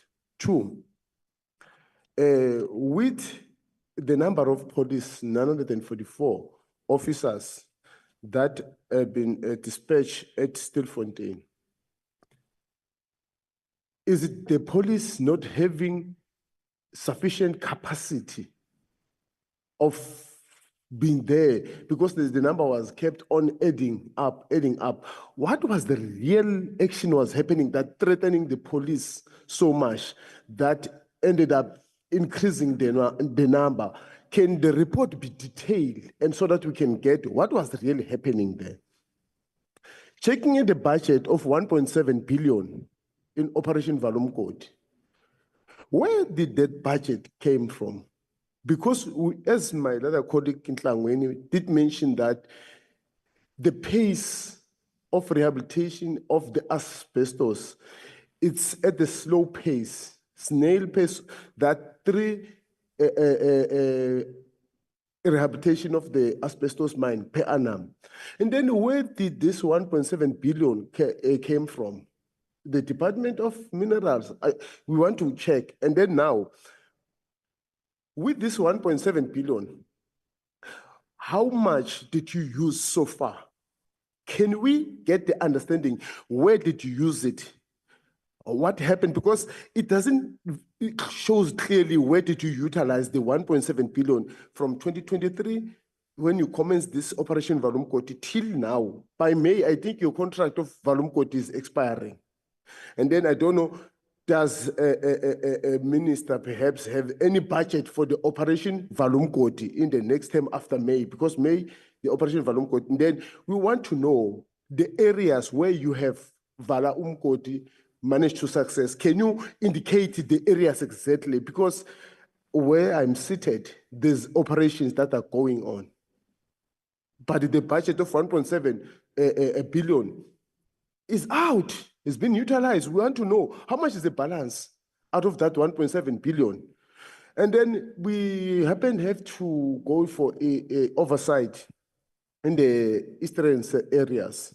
To my surprise, when we got there, there were some fires made by people of Zamazamas. In the midst of those Zamazamas, there was the members of SADF there. There was subs there. But you can tell when you were walking around, there was Zamazamas here underneath who want to understand what is happening with people's money, 1.7 billion. The SADF is there. The subs is there. But the Zamazamas, they are still there. What is the association between the SADF, subs, and these Zamazamas? What is it that's happening? Are we not wasting South African money and creating this Operation Volume Code while there's no productive result from that Operation Volume Code? I just want to get what is the results, positive results we are getting out of this Operation Volume Code. The report that we are getting is not the report that South Africans are waiting for. We need to know what is the real Operation Volume Code is doing with such huge budget. The other one, we have got 4 police officers those were arrested and then been released at 1,000 rand bail. And then the report states very clear that they are not suspended. They are working, servicing our very South African that they've betrayed by them again. What is it that people, Minister, I don't know whether you did get the handover from your former colleague, Minister Begitele. He happened to meet with one of the Zamazama kingpin, Silo. We want to know the report after his meeting with the kingpin, what had happened. There was no report given back that a former minister, Begitele, met with the kingpin from Lesotho. What had happened with the report that South Africans, they are interested in knowing what was contained in that report.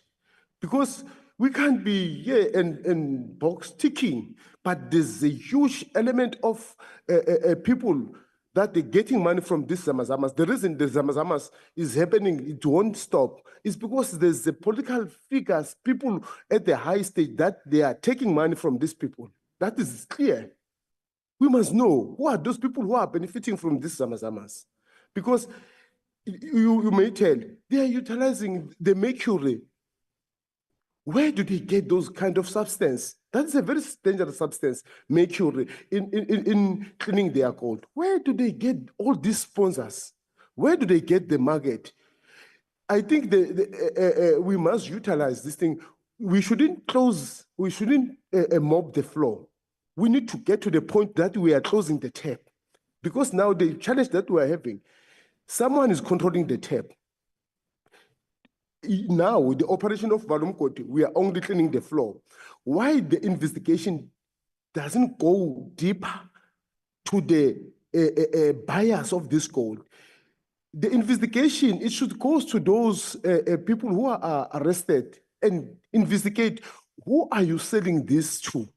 You'll find it step by step up until you reach the kingpin. Then the kingpin will disclose who are they working with. We can't be complaining that this is Zamazama's part. There's someone behind the scene that is sponsoring these people. I don't know, DG or Minister, this one.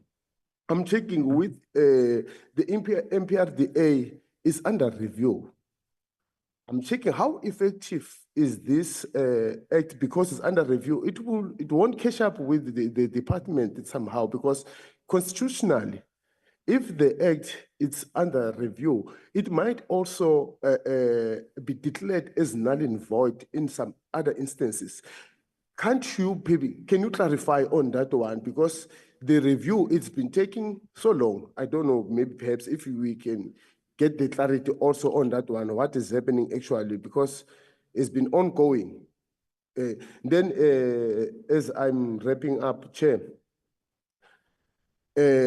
with the department, in terms of the rehabilitation, the mining plan, did you, maybe that one you can assist on it because it's a technical thing, that the mining plan can assist in terms of checking the amount of rehabilitation provisions that is the ongoing rehabilitation. It will tell that exactly when they're going to the last portion of mining, this amount of guarantees has been paid by this company. It will equal to the amount of rehabilitation work that is there, because you may find that the rehabilitation amount is 1.2 billion, only to find that if they're not doing the concurrent rehabilitation while they're mining, it can amount to more than that money. That's when we getting the challenge of people they living other areas open because of the amount of the rehabilitation is not equal to the workload that has been left rehabilitated. And then, Chair, I don't know, it's my proposal. I'm checking whether the issue of East Rand, as we speak, there's 4,000 plus minus 4,000 illegal miners inside there. We are turning a blind eye up until Stilfontein thing happens in East Rand. There's people as we speak now there. And there's SAPS and SADF that is there, but there's people. I'm now appealing to the minister, can you deploy the people with the budget that we are having also in that area? There's people there. There's people. Or we are waiting because South Africans, we only act when someone dies. If there will be incident of people dying there, then we will stand up and then starting to focus on that particular area. Now there's people there. Can the Operation Valumkoti, before you end in May, can you go to that area? Surely there's people that are working there. I thank you, Chair. Thank you, Honorable Senne. Thank you very much, Chairperson. Let me also join my colleagues, Idumedisha, the two ministers, Deputy Minister, and everyone in the House. Chairperson, the issue of Stilfontein is very complex, Chair. It's complex because on one side, there's a strong support for stringent law enforcement and calls for better regulation to end this practice of illegal mining. And on the other hand, we have those who are sympathizing with the illegal miners. And those sympathizers, they see illegal mining as a desperate response to limited employment opportunities. So, Chair, this split perspective underlines a common call for government and community programs that provide alternative livelihoods and formalize mining operations where possible. So Chair, on the issue of Stilfontein matter, raised many accusations regarding the conduct and engagement of certain police members. Oh, my question is directed to the police. Police members who enable illegal mining rings. Considering the value of the processed and unprocessed materials that were taken by the police chair, it is evident that these operations are financially lucrative. What internal measures are in place, Honorable Minister, to ensure that police officers uphold the highest ethical standards and that those found on illegal side of the process are charged? What stats are available on concluded investigations involving police officers accused of aiding illegal miners? Is there an ongoing effort to combat this issue or any awareness campaign running internally? And my last point, Chair, regarding the use of force and the treatment of illegal miners, this regarding the media narrative, what were the main objectives of Stilfontein operations conducted by South African Police Services? How did the strategies employed during the operations align with South African law and also human rights standards? Yeah, thanks, Chair. Thank you. I see a silent protest from Minister Mchunu that the questions are becoming too much before they respond. But I want to plead that continue noting with your team. Members are capable to remind you if you have not responded to a particular question. You will be reminded that you left this question. Honorable Bloss. No, thank you very much, Chair. My apologies. So, Chair, I promise I'm not going to take 12 minutes like everyone else. So you must be fine, Minister. I'm going to be very short. I see all the members are taking 12 minutes. It looks like a trend. But look, Minister, I find the background of the police report to be a bit misleading, if I can put it that way. Because it says on the 18th of October, the illegal miners started coming out. And then you speak of a visit to Stilfontein of key government officials.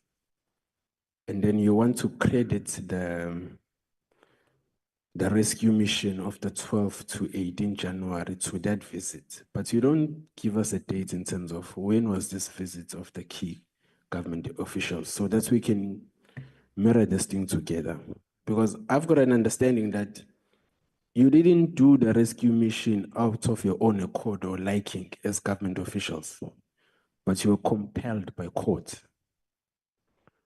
Because your original approach was to smoke out the illegal miners.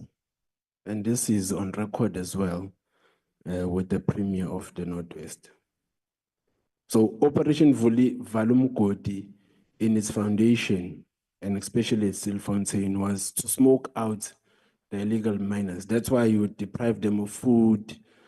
And you had, the court had to come in as well and compel you to say, the communities around Stilfontein must be allowed to give these people food and water.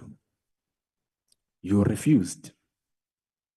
And one of the earlier advices you had been given, which you also refused, was to embark on rescue mission much more earlier. And you kept saying that it is not your prerogative to go and get those people because it is a risk to go there. But the courts disagreed with you. And when you embarked on the rescue mission, it proved correct that there could have been other means which have would then avoided these deaths that would have happened there. Now, your report, Minister, also doesn't tell us out of the 98 deaths in terms of how many of these people were minors. Because if you tell us how many miners died in that Stilfontein mine, it will kill the narrative that you are running that says that the people who were there were just dangerous and armed. Because we also have it on record that there were a lot of minor children who were stuck there, who were also kidnapped, and they were there against their own will. And those that were people that were saying you must go and rescue, and you were supposed to go and fight against. Out of the 1,773 suspects, you only have 6 or 7 verdicts, according to your report. I hope I'm reading that correctly. So what's happened to the other 1,667? How many of those again were minors? Because somewhere in November, there were about 93 minors that came out of the shaft. Your report does not speak to that. So there's a lot of things that are not being said about this report, because I'm of the view that if this rescue mission had happened much earlier, we would have managed to save a lot of lives, and in the process arrest criminals. So to arrest criminals does not mean that we must apply apartheid tactics, that when we view people as criminals, we don't give them rights. We must smoke them out and deny them food. It's illegal, Minister, to kill people, even if we view them as criminals. It's illegal. And someone needs to take accountability for that. And maybe to end off, Chair, in the 2 minutes I've spoken, I'm confused in terms of how we establish. I see the report gives the nationality of everyone else. So how do you establish the nationality of these people if they're undocumented, including the 26 undocumented South Africans, if I read that correct as well? Because I think during the report, I heard someone saying that some of these people who came out, we could not determine their nationality because they couldn't speak. So those that we do not know their nationality is because they couldn't speak. So how are we determining the nationality of these people for us to have this report in terms of where then they come from and all of that? And again, Minister, then the last point is this one of the guns. And I believe the non-disclosure of these guns that were recovered there also plays into the corrupt police officials that are within your department. Because these are the same guns that are used in money heist activities and all these illegal activities that are happening. Because guns are recovered by police officials, but they sell them back to criminals to go and commit more crime. So we see the report, Minister, and you're saying there's only one firearm that was recovered. But when as a minister, do you agree with that report that in that operation, only one firearm was recovered? I don't think that is true. Thank you very much. You, Honorable Ghana. So, yeah, the advantage of coming to the end is that most of the questions have been covered, and I'll try to stick to my 3 minutes that I'm allocated in the House to ask my questions.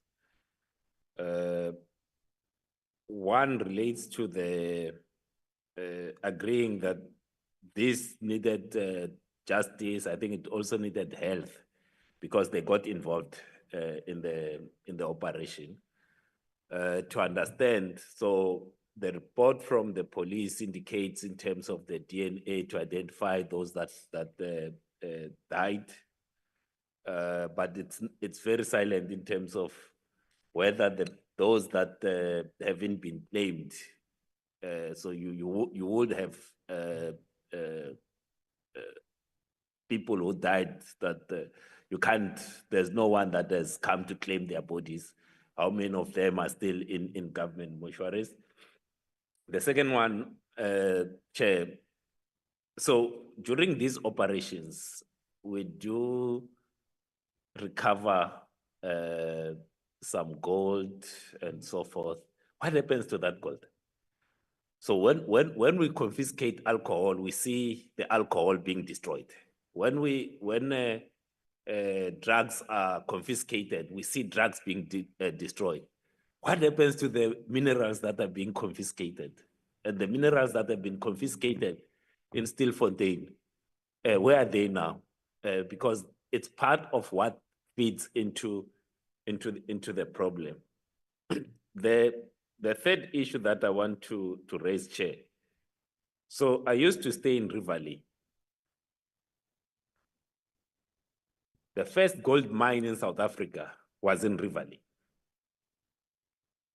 That mine still has gold.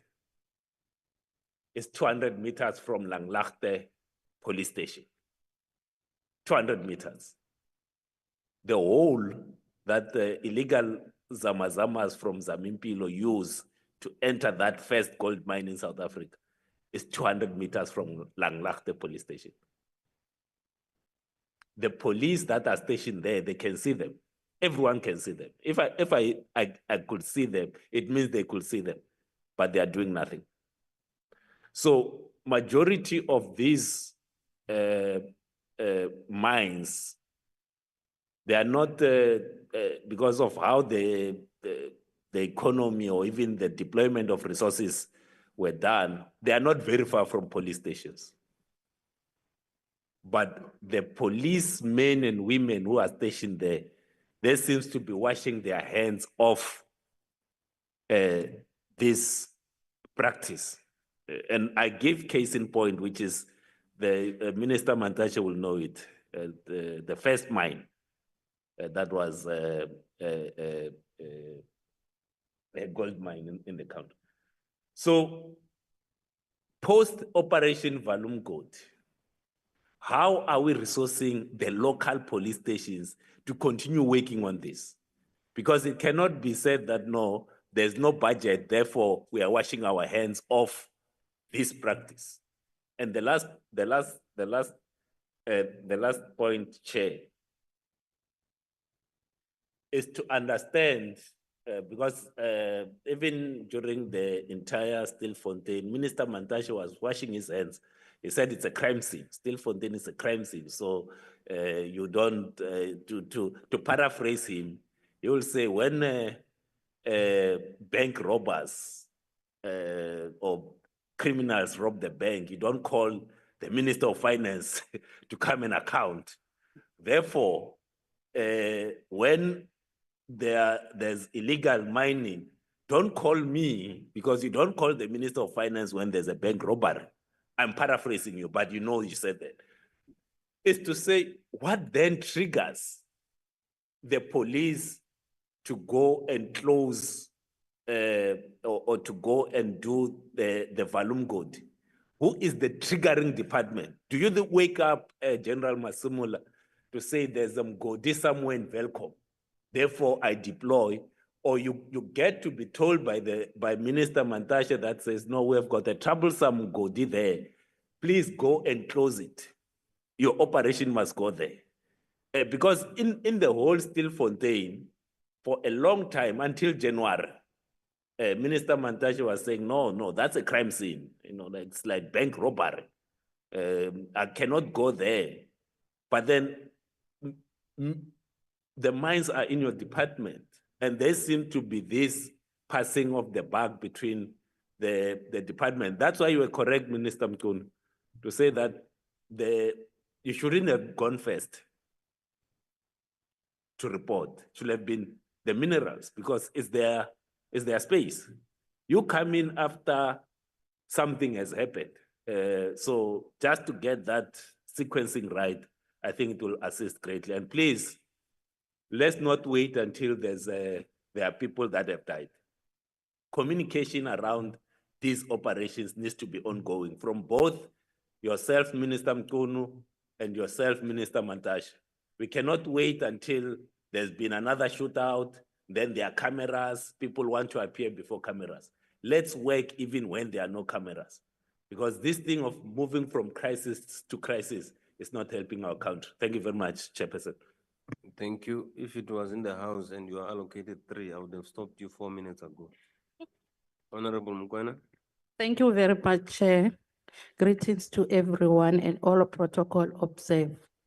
Operation Volume Goti is a multidisciplinary approach to fight illegal mining. Can the department provide a clarity on whether there are MOUs entered into in terms of reference, and outlining the scope and mandate of all stakeholders involved in the operation? And again, can the department indicate the number of cases, litigations, and inquiries arose in the Stilfontein matters, and which stage are they? I thank you, Chair. Thank you, Honorable Mfugeng. Thank you, Chairperson. And greetings to honorable ministers, deputy minister, honorable members, and everyone in the House. And thank you also for the presentation. Chair, my first question is directed to the DMPR. Chairperson, the department is grappling with an extensive list of ownerless and derelict mines. A limited budget has been allocated for the closure and maintenance of these sites, which serve as breeding grounds for illegal mining activities. I would then like to know what measures has the department implemented to ensure that these mines, while awaiting decommissioning, are not exploited. And also I would like to know, has the private sector been involved in this discussion, not only for accountability, but also to explore any contributions they could make towards stabilizing what can be deemed a desperate situation? And my second question, Chairperson, is directed to both departments. Considering some of the rudimentary methods being employed by these illegal miners, one cannot help but draw some similarities to the practices applied by artisanal miners, given the implementation of artisanal and small-scale mining policy. What is the outlook on the value of this policy in terms of formalizing the sector and promoting sustainable livelihood? Specifically, how does the collaboration between SAPS and DMR ensure effective groundwork preparation for the enforcement of the ASM framework to address the socio-economic drivers of illegal miners, while also fostering regulated and environmental responsible ASM sector? I thank you, Chairperson. You, Honorable Jacqueline. Thank you so much, Chair, and good morning to all the members in the room, all protocol observed. Chair, as Honorable Ghana said, a lot of questions have been answered, so we don't have that much left. I'm really concerned, Chair, that less than 1% of the suspects that were arrested are South African citizens. 99.5% are not South African citizens. It is a massive concern, because then I ask the question, who's protecting these foreigners? Because how are they getting into our country and stealing from us? Because it's treason, Chair. Stealing gold is treason. It is high treason, and it should be looked at that. And Chair, you know, what has the SAPS and the DMPR, or how has the SAPS and the DMPR collaborated with the Department of Home Affairs and the SANDF to assist with reducing the amount of foreign nationals that are entering South Africa that are involved in illegal mining and crime in general? And what have they collaborated with the DOJ to ensure that successful convictions take place? Chair, what is being done with our borders? This is not the first time we've spoken about the borders. People are literally swimming in the rivers and crossing our borders wherever they can. Surely, if we look at this, there's a problem and we have to look at the borders. South Africans in general are afraid of the Zamazamas. I think that's part of why so few South Africans are involved in illegal mining, is because they are not good people, and South Africans in general are afraid of them. Chair, and then police officers aren't trained in retrieving illegal miners. That's not their job in actual fact. And the situation definitely did place their lives at risk. And to those that gave their time, we really do commend them. It wasn't an easy job, and I think it was a difficult time for the police in general. What strategies are in place to protect police officers and other stakeholders from harm during operations in high-risk illegal mining areas? How is the South African Police Services utilizing intelligence-led operations, technology and other tools to monitor and address illegal mining activities in remote and hard-to-reach areas? And what plans are in place to ensure that technology is continuously being upgraded to ensure that we're using the latest technology available? There is technology available to us, and we should look at how we're going to utilize it. Chair, several questions have been asked about the 4 police officers that were involved in this crime. And as I earlier said, this is technically an act of treason. These illegal miners are stealing from our country, Chair, and we've just let the kingpin go, which is really a concern. I truly believe that any police officer in South Africa that is involved in a criminal activity, regardless of which the activity is, they should be immediately suspended. We cannot have people on the forefront that are supposed to be protecting our country and looking after our citizens and looking after our interests, and they are the very people that are allowing it to happen. When can we expect that this investigation into these police officers will be completed? Because we've heard several times that there's an investigation. I haven't heard by when we expect this to be completed, and I think it is something that should take place immediately. To the DMPR, how did you collaborate with the SAPS during the Stilfontein operation, and what were the specific roles of each agency?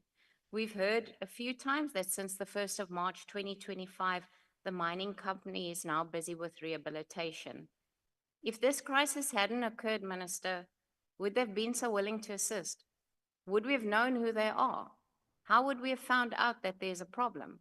Because it seems to me that it takes quite a while for us to actually figure out who the owners of these mining companies are. Have we imposed a fine on them? Because obviously it has been documented that there's a dereliction of their duties towards the mine and South Africa as a whole. In which ways could the DMPR have been more involved in ensuring the safety and well-being of the miners during the Stilfontein operation, particularly in providing humanitarian support and alternative solutions? And has the DMPR considered creating a mine rescue services team? Because I noted earlier on that this was outsourced at a stage, a mine rescue. It's in the document where people came and they cleaned up the road and they assisted with retrieving the illegal miners. Is there no way that we can create such a team within the department to ensure that they assist with retrieving illegal miners in a safe and humanitarian way? Thank you, Chair.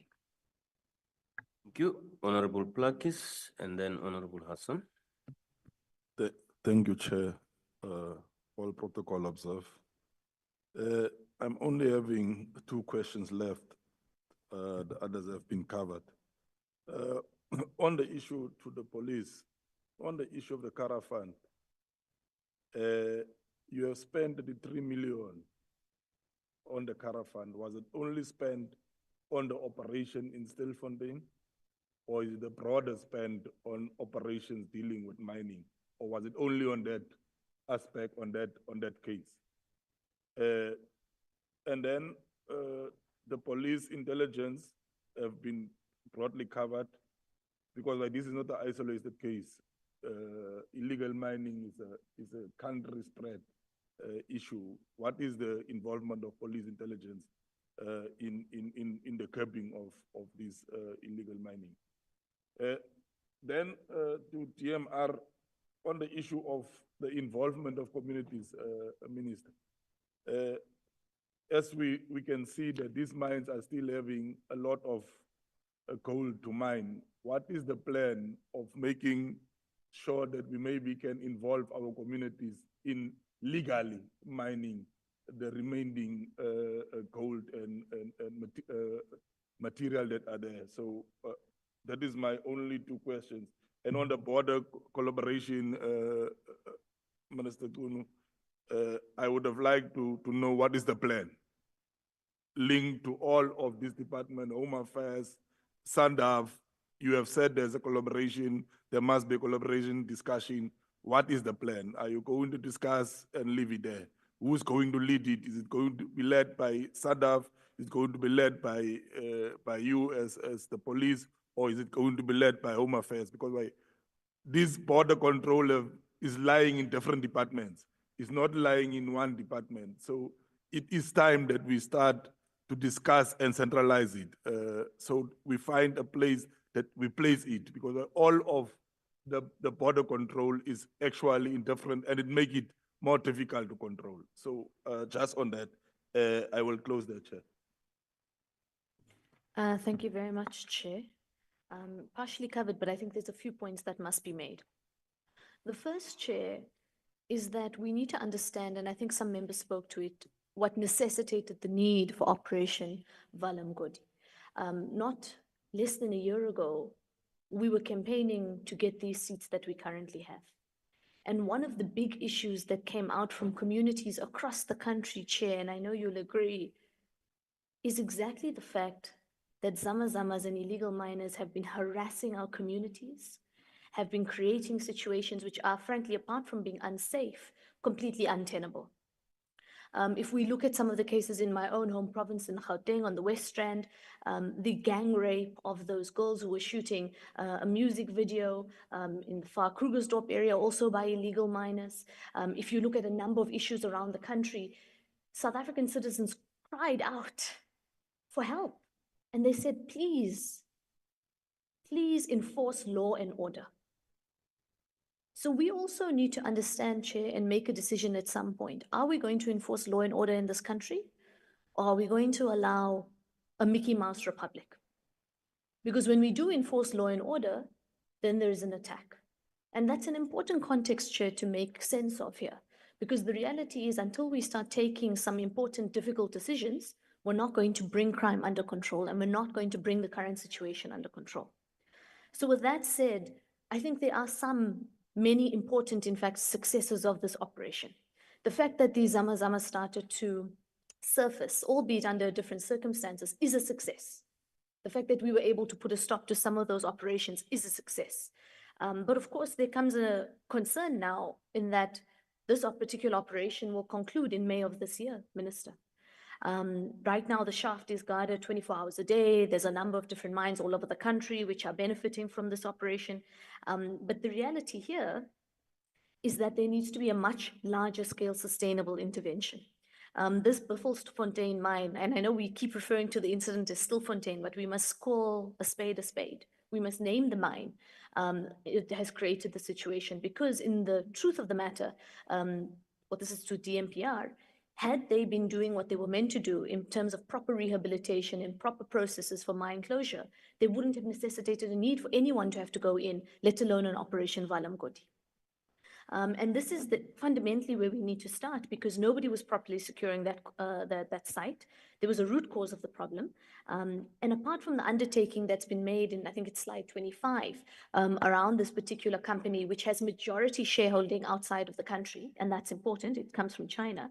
Apart from those undertakings, how do we know and what implementation mechanisms are we going to use that they actually do what they say they were going to do? Because they obviously haven't done anything that was meant to be done. The track record's very poor, and I think, Chair, we need to look at punitive legal and financial mechanisms to ensure enforcement. And I agree, an example must be made, because if we're not going to make an example here, we are allowing many more companies across the country who are owned both within the country and outside to actually basically say there's no need for compliance. There's no need for you to actually move towards rehabilitation or ultimately some form of closure. we need to move beyond that. And then, Chair, we need to have a very important conversation in the room, and that is around the ownership of Buffelsfontein, right? The reality here is, how do we know that they're not in cahoots with illegal miners? How do we know that, given the gold price which surged during COVID and the other parts of commodity prices, that they quietly allowed people to go in to do what must be done? And that's something we must say on record. That is something we must address, because if we're going to deal with this issue root and stem, we need to also go root and stem into what causes these problems. And until we start holding companies in the private sector accountable, we are allowing a situation in which we'll say, quietly we'll turn a blind eye to illegal mining because we know you'll get your goods out faster on the black market. And that leads me, Chair, to my next question or point, and that is around artisanal and small scale, the mining policy. I know in 2022 this came out, and it's laid an important and a firm foundation for the elimination of illegal mining. So we need to know where that is. It also concerns rehabilitation. The policy empowers you, Minister, to designate certain areas for artisanal and small-scale mining. Are those areas going to be the same as larger-scale mining? And then also, I think someone said the philosophical question. There's a philosophical question here. While we must push in terms of a police presence, in terms of a legal punitive law and order system, we also need to start having conversations about how we manage artisanal mining, because it's not going to stop just because we have one operation. There may be opportunities for us to tax parts of the artisanal mining industry that could be profitable, that could be viable. Many people have spoken to the gold reserves in this own meeting about why it's not been actually mined, and that's because it's not financially viable. So we now need to look at other ways in which we make it financially viable, not necessarily for the big players in the industry, but for smaller players in the industry to actually exist in that space. So I'm interested in the implementation of that particular policy. I want to reiterate the fact that, 1% of the people who were arrested are South African. So it's important for us to understand, Chair, that if 1% or less than 1% of the people who are arrested are South African, it must then lead us to the next question. When civil society comes forward and when they make these particular points, who are they protecting? And we agree human rights must always be at the center of our approach. The Constitution will always reign paramount, but we have a responsibility to look after South African citizens as we are a South African government. And that's also a difficult conversation that needs to be had. That's not been had at the moment. Chair, I have one or two important points I just want to close on. The first is actually, we're talking a lot about other interventions in long term.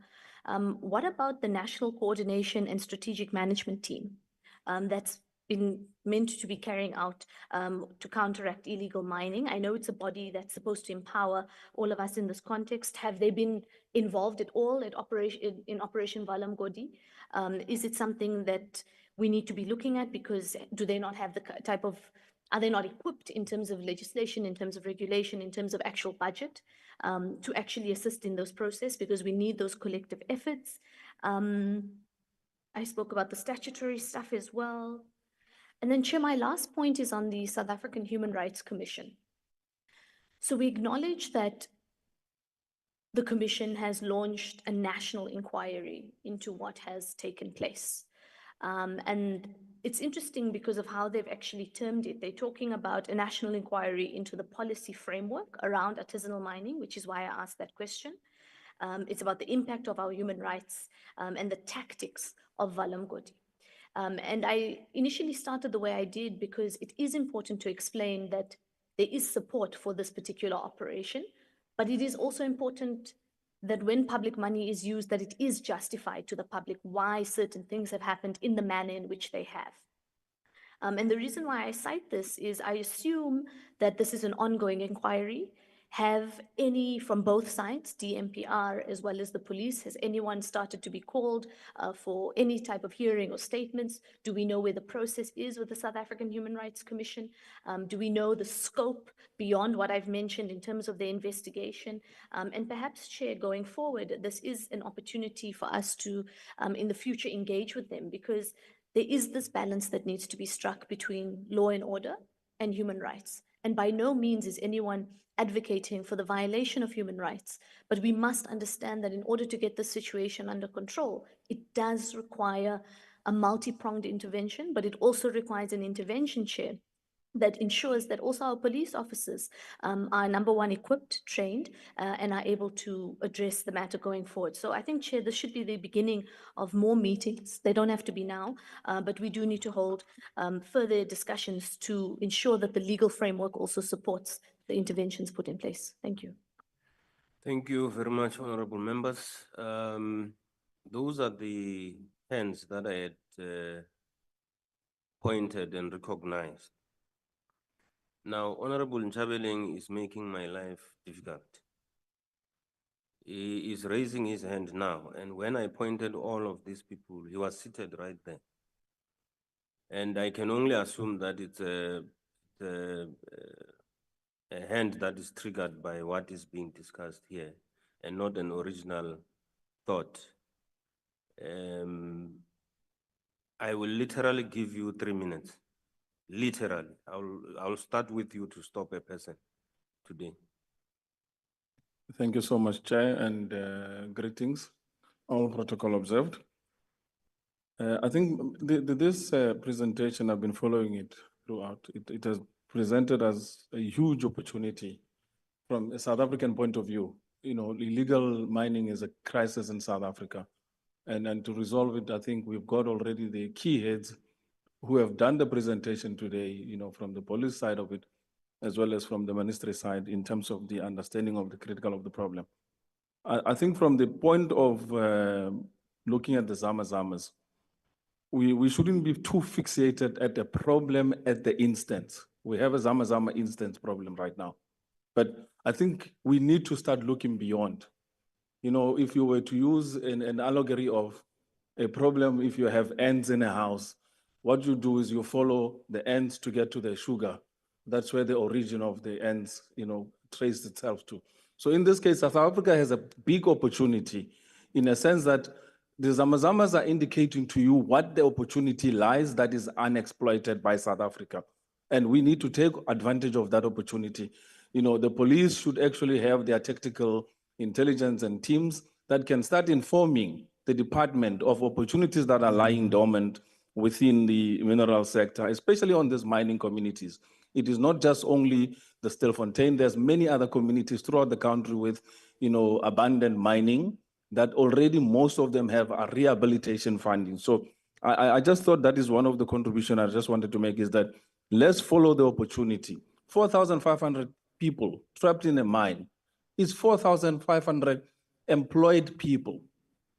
It's a huge opportunity. Why are young people in South Africa not given that opportunity? We could be employing a similar amount of South Africans legally with support, with the government, with the departments, with the police providing all the security needed, etc. So Zamazama is a problem that gives you an opportunity at the country level to find ways to revive our sector that is collapsing in the mining industry.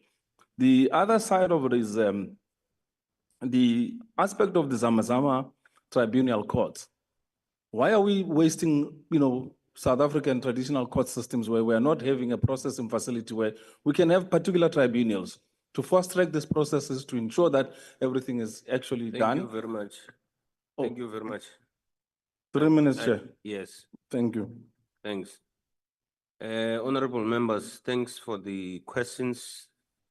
Ministers and Deputy Minister, that was a marathon of questions. I agree. But I hope that you have noted each and every question. If you don't respond to one, be it that you did not capture it properly, members will assist us in indicating which questions were not answered towards the end. Can I now invite the Minister of Police to respond to questions? Thank you very much.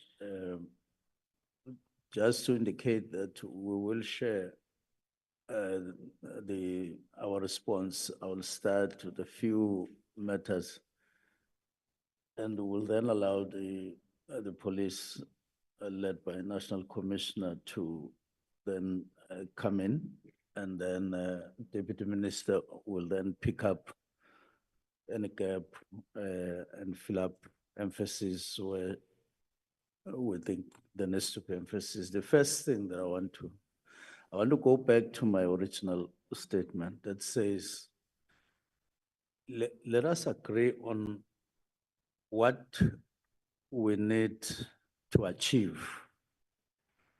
You have invested time, and all of us have invested time. I know the questions, I agree with them, and the concern behind those questions, all appreciated. But let's spell out, let's articulate it that this is what we want to achieve, so that next time we meet like this, we see that we're moving towards that goal or that objective. And I want to believe that we're united with all these concerns, that let there be no, or let's see the end of illegal mining in the country. How we get there is a question of designing a roadmap that is binding to all of us, the executive and the parliament and the relevant departments. That's my first point. My second point, it relates to the question on the value chain, which we dealt with earlier, and I think it has come out here. Selling back, possible formal business in mining being involved here. We agree with all those allegations, they're there. But what we are saying is that we are investigating these matters. We've had sessions with the police and even with DPCI to say, let us beef up that area. Let us follow, let's pursue, let's go deep in terms of those investigations, whether they are here at home or they are outside the country, in the continent, or even outside. We're interested in the whole value chain. And understand us to be very interested in those investigations. We even have allegations of where some of these materials that are taken out, where they are refined for the end user and so on. So those matters are under investigation, and we're hoping that police will make the breakthroughs that are necessary. But we know that there are people high up, or I don't know whether high up, let me just say, so sometimes we glorify criminality by saying high, all of those things. Let me just say there are people who are at a distance and police have some pointers that they are following. The second point that I want to pick up is the grievance that was throughout the operations there, that it was called delay. The government delayed. Many people died as a result of the delay in terms of rescuing and all other related matters. Just to explain it to honorable members, that soon after government was formed, after elections and allocations done in terms of portfolios, we started receiving reports. And we followed those reports by, among other things, going there, meeting stakeholders to begin to understand what was happening. And one of the things we came up with was that there is a need for a rescue operation. Now, and then we went along that route, understanding what that would mean, which took us to DMR, because they are the people who run mines and they know who to rescue, how to rescue, and we needed to touch base with them. That took some time to come together, agree, understand, source. And as soon as that process was like getting finalized, the December break struck. And I remember every detail about how we were proceeding and when there were kind of delays, because we started with trying to get a caravan to do the operation with.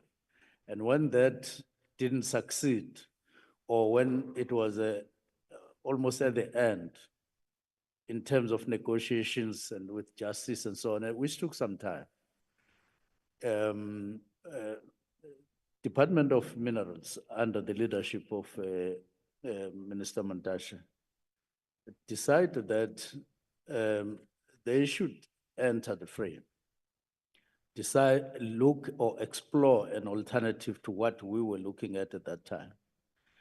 And that helped in terms of making progress in terms of getting the operation under. And as soon as that was finalized, except for minor dots and so on, December holiday struck. And the people who were identified went on holiday. You couldn't prevent them. You couldn't say, well, Operation Volume Good, so don't go to your holiday in UK or whatever. And as soon as they came back, and that was the 6th of January, which was a date given to us by them, we met on the very same day. And we agreed with them, starting time, the length of the operation, the cost, and all of that. And when we went to that meeting, some of us thought that maybe we need a day or two after that. And these people were saying, no, let's start tomorrow, which we appreciated. And they started. Now, those, you can call them delays, because if I leave from here to Saldan and my car breaks down, the person who is that side, who doesn't know, who is not aware, will say, why have you delayed? Why have you delayed? Because you should be here. English language doesn't provide for a car breakdown to that person who's that side. That person will say 10 o'clock, you said you are here. Why are you delaying? That's the operational word that gets used. But to you who was driving the car, it's not a delay, it's the brake of the car. It broke down. So you need to communicate to say, it's not a delay, or behind the delay, there's a breakdown and I'm busy fixing. So we were busy fixing, but the perception and the view of the public, which was legitimate, government was delaying. And I'm explaining here that it was not normal delay in the, in the letter of meaning of delay. It was because of these processes. And as soon as they started, there was a date to start, and very quickly they started saying, no, we're stopping on a particular date because we'll have finished this. We didn't believe it. We even said, no, you can continue if you hit that particular deadline, but this thing has not been completed. So I'm explaining the frustration and the delay and all of that. Let me move out of that. Then there's use of powerful individuals behind or just failure of the state, and then estimated around crime intelligence, weaknesses and all of that. But let me just deal with the expression of powerful individuals. Because we're in Parliament, I would want to maybe persuade all of us to try and not popularize this word of powerful individuals, because it is dangerous going on. It is really, really very dangerous. And each time it is used, I feel the pain. We are in Parliament, we are elected, all of us, including ministers. Who is powerful and for what? And why? On what was the criteria of according this big word to some people, powerful? We are busy creating mystery and legitimatizing indirectly or unintentional people who we should be dealing with. In some cases, they are referred to powerful politicians. In some cases, powerful businesses. What's that? What's that when it comes to the law? Arrest the fellow. If you know there is a problem, 1, 2, 3. Don't glorify them. Don't glorify. I will never glorify somebody and say, hey, it's a powerful individual. Powerful in what? Powerful in what? So, and especially they will be very happy if they hear that we're sitting in parliament and we're referring to them as powerful. Because automatically we're saying we're little people here. Although we are given all the rights to represent South Africans. All of a sudden, the people who are pleading guilty that they are powerful were not powerful. I want to believe that we are powerful. We have the instruments of the state to act. And there should be nobody who is mystified, whether in any circle, politician, businessmen, powerful individuals. So let's just use the instruments of the state. It could be weaknesses that I would agree, because I'm aware of some of the weaknesses. Like the question was posed, why would people accumulate in Stilfontein up to these numbers that were mentioned here? Where was the state and so on? I can explain things, but the question would remain. Things like they would, nobody, that's when people were asking how many people are underground, and would respond by saying, there was no one who was standing there counting individuals as they were going down. So we never knew how many people have gone down. But, and say, what does that mean about capacity of the state? That's a discussion for another day. And so let me leave that.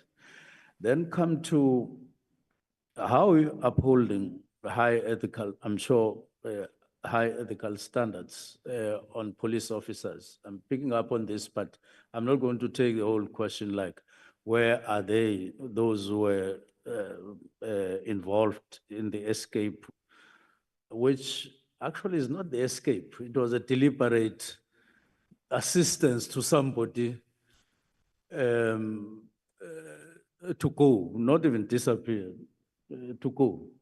You say, we are going to assist you to go, and behind others and so on. They did it. What are the ethical standards? There are all measures to stop police from doing this, to deal with them once they've done this. And there are many who are undergoing various processes, hearings, investigations and charges and so on. So police are not on their own to do as they wish, including those who are found to have enabled that individual. They are being dealt with, and I'm sure National Commissioner will deal with that. Consequences are very dire for them when, at the end of the day, there are outcomes on those. People lose their jobs. They lose their jobs. And in a very painful kind of experience that we see, people losing income for their families just because they got tempted to do something like that, something illegal, something that is not allowed. On the misleading, I'm sure police will assist us because I would find it very, very unacceptable that we would have come here to do to present a report that is misleading. I think it's a question of wanting to clarify. That's too sweeping a statement, even if there could be inconsistency in one state or the other, but the whole objective is not to mislead anyone. Instead, is to be honest and put, I'm sure they will clarify the areas that were identified. But let me take one, that the rescue was as a result of a court order. That's not true. I can stand in court on that. It was not. It was not. When, after the first meeting there, which was before anyone had gone to court, we agreed on three things with the community in a meeting that was televised. So there's no chance that we could mislead you on that one. There were three resolutions that were taken. One was that the community who are using ropes, and they had by then assisted people to go out, and I think there was 11 people they had assisted by then through the rope from shaft 11. We said, continue with the rope. But the rope is risky, it's problematic. We can't be seen to be coming here from government and then commit ourselves, because should there be a problem, there will be a liability. But we find you here, you are insisting on it, want to collaborate and work with you. We're not undermining you. Continue with it. That was number one. Number two, it was a Margaret shaft that was agreed on, that because of the numbers of people who have already used Margaret shaft to go out on their own, let us encourage those who are underground to use Margaret shaft to move out on their own. There were numbers that were put to us on the desk, on the table. And we said, thirdly, there would be a rescue operation that will replace the rope when it comes in, so that it is faster, so that it is much safer, and it is professional. Those were the three resolutions that we took. And there was no court order at that time. Now, I have already said there were delays, and I've explained why. Because at that time, no service provider had been appointed, no quotation, nothing had been worked out to the point that it was on the table. So it wouldn't start the following day. It needed us to go through the process, which I've explained. Now, because of that period, intervening period, then there were court cases, which were doing what we were already doing. They literally were doing, when people triumphed and said, yes, an order has come out of court compelling this government. Our interpretation was that that is grandstanding, because I don't have any other explanation for it. It was grandstanding. But I'm not downplaying or undermining what the public, what the community there were doing, because they were doing what they believed to be a contribution to. So I'm not undermining. I'm just saying that my feeling was that because they knew that there was a resolution already, why did they go to court? But they were going to court to pretend that there's something that they are doing which government is not doing, that they were seeing which government was not seeing, to try and put government in bad light. And I want to say that it was in bad faith. It really was in bad faith. Even although they had the right to do it, and I would confirm their right to do that. They had the right to do it and pursue it and publicize it and regard it as an achievement on their part after each and every court sitting. They have the right to do so, but it was not in good faith, because they knew that it was already happening, but the rescue.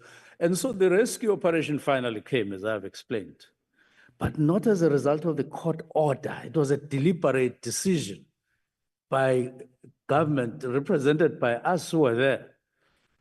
Now, this expression that came, it came a day before that you used, the honorable member used. It came a day before we went to Stilfontein. And we dealt with the situation practically on the ground and engaged the community. And we made a statement that, no, look, now that we are here and we've seen ourselves practically and on the ground and went to the to all these holes, this is what we're going to do going forward based on the three resolutions. And that was the end of that kind of an expression that had been made in a particular context, which we can leave. So the rescue, as a matter of fact, was not as a result of the order.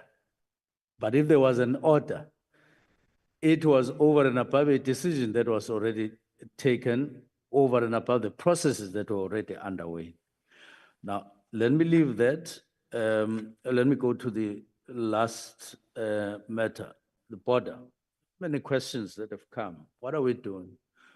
Where we are now, there is a date for the JCPS to meet, which is convened by Minister of Justice and myself, to meet and intensively engage on border management.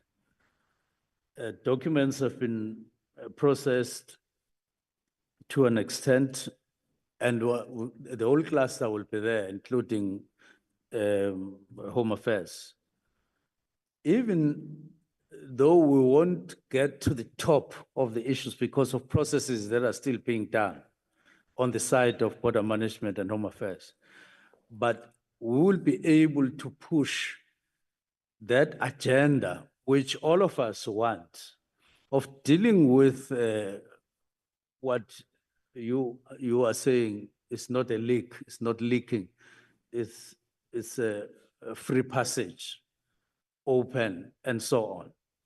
Indeed, it is quite concerning, and I want to confirm the concerns of the members and all of us. Now, just to make one, we were in Limpopo on Friday morning, around 6 o'clock, 7 o'clock in the morning, doing operations there with police. So we see buses full of people. We ask, what are these buses? No, they say these buses are from Harar. These buses were full of people. So we say, where to? They say, no, these buses are going to Johannesburg. All these people who are here have papers. They were taken out, they were checked, papers. Papers meaning permits to enter South Africa in a bus, not even in a bus, in buses. So they sleep all the way there. They enter, show papers, sleep, and then get up, wake up in Johannesburg. And then they will take others full, and then the following morning, others. So about 3 buses. And they say it's a daily occurrence. So even if you give people permits to come, it doesn't happen that way in my imagination, that you will just allow people to do so. There must be, so we'll be talking about that, and the meeting is on the 24th. We are hoping that after that meeting, we really have to do something about our borders, because you can't even control, because when they go back, these buses, it's not person to person. Remember, our technology doesn't even, to a point where it identifies the face of each and every person who's coming in so that you are able to trace them. What is it that they are doing as long as they are here in South Africa? The people who go back in a bus the following day are other people, not the ones that would have come in. And what happens when their papers expire? Nobody is able to certainly say this one did ultimately go back before the expire. So those are the things that we are, so the concerns are really legitimate.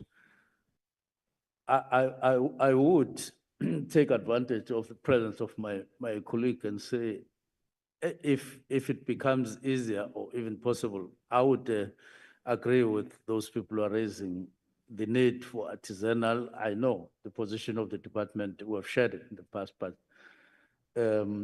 as long as people believe that there is gold there underground, because they are poor, because they are, they look at the possibility and there will be desire. When you are hungry and there is meat inside the room, you can even break the door, risk your skull, because you are going to eat there. So I believe that our colleagues in our sister department, DMR, are busy with exploration of how to empower people to take advantage of whatever there is in whatever mine, and would encourage and support that with everything that we can. Thank you very much. And I would then request that National Commissioner comes in on a number of specific questions.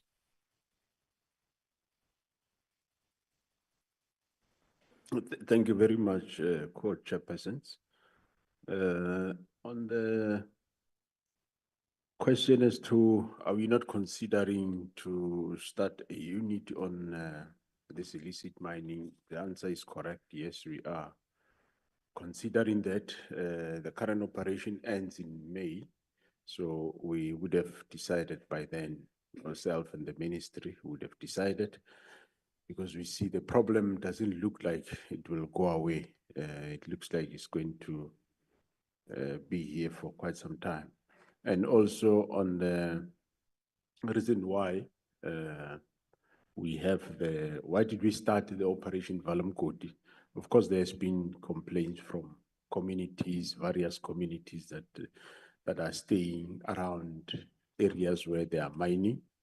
That prompted that we start the operation. And Operation Valumkoti is not only in Northwest, it's countrywide. It's in the 7 provinces that we counted. So we deploy right through those provinces, all of them. And of course, we deploy people, members of police that we take all over the country and put them together to deal with the problem at that point in time. It's quite expensive, yes. And also, we don't keep the same police members there all along.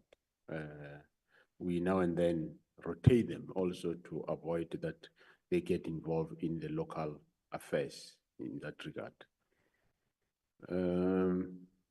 The police that were responsible for the mastermind, they were removed from the operation firstly. And after being removed, disciplinary steps has been initiated. And I was told by the immediate commander, General Nomuteti behind me, that she have since also, because the removal was not good enough, they have been suspended in that regard, and the disciplinary process is currently on the go.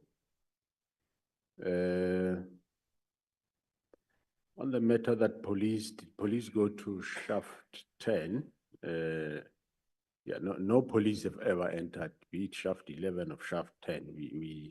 We don't yet have the expertise to go there, and none of our members are trained to go there. Of course, we were relying on the miners that there are 4,500 people there, but at the end of the day, I think it's 1,000 plus that came out of that those specific shafts, and some came out through Margaret Shaft. I think the last ones, the acting PC will talk on that at some point. The last ones came out from Margaret Shaft, and they confirmed they come from the same 10 or 11, and they were quite healthy. They didn't seems to have any problem whatsoever in terms of where they were. Yeah, did we believe, are they all out?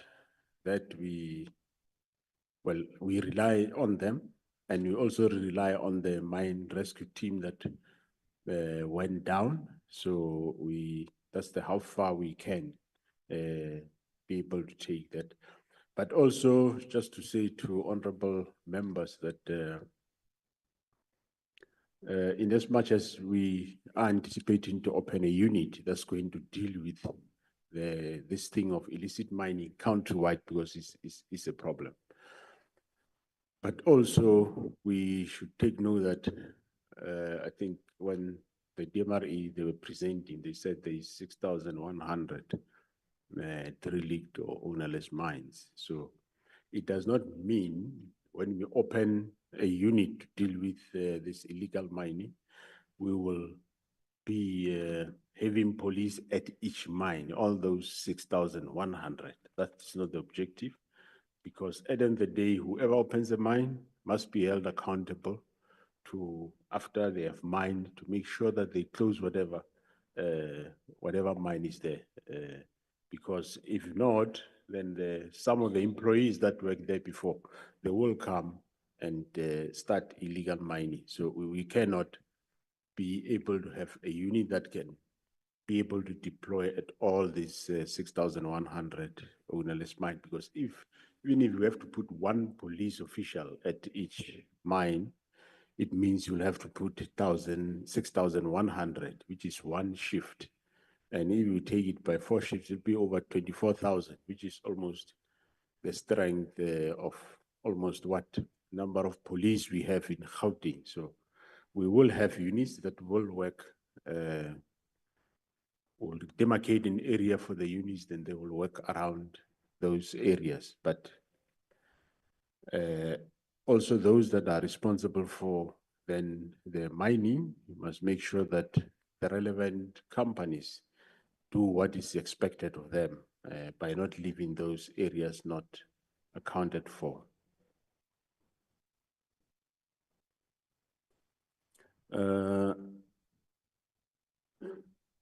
Yeah, with regard to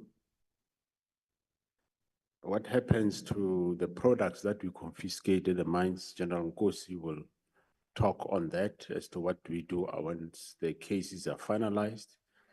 Arrests of especially kingpins that deals with, we had 2 years ago, we had a number of arrests that we have done in the West Rand in Gauteng, where we confiscated houses, we confiscated cars. And I think recently there was a gentleman also arrested somewhere in Brongospray that is involved in these things of mining. But General Nkosi will talk more on that. Explosives, where do they come from? The explosives come from our SADC countries. Yes, they get manufactured in South Africa. They get purchased for mining purposes in our SADC countries. And once they're out of the country, they found their way back. Almost every week, we confiscate explosives at your Bait Bridge or along, if the river is down, along the borderline. We confiscate a lot. They are coming back through that and come and be used in this country. We did engage our counterpart at SADC level, and yes, promises for action were given. There were undertakings, but the explosives haven't stopped coming. They still come in quite big numbers from their side. In terms of farms confiscated, the acting provincial commissioner will talk more on Stelfontein, but nationwide, the 7 provinces, we confiscated 572 firearms of various makes. Of these, 87 were the imitation firearms, or one can call them. They are not really toys, but they are sort of fake firearms because they look like firearms. Over 13,000 of ammunition, 298 trucks, 318 vehicles, 86 big mining machinery have been removed from operations, and quite a lot of other equipments like your pendugas, things that the miners use.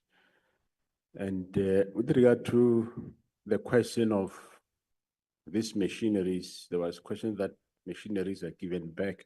Normally, once we confiscate, wait for the case. After the case is finalized, the court decide what happened to the exhibits involved, whether they go back to owner or they get confiscated to the state. But of course, it's just like if you drive your car and you have something illegal in the car, it depends as to what's going to happen to your car. At some point, if you give an explanation that I gave him a lift, I didn't know he's having this illegal thing with him, and that explanation satisfies the court, obviously, the court will then give that property back to the lawful owner, because meaning they were satisfied. But if not, the concerned property will be confiscated to the state.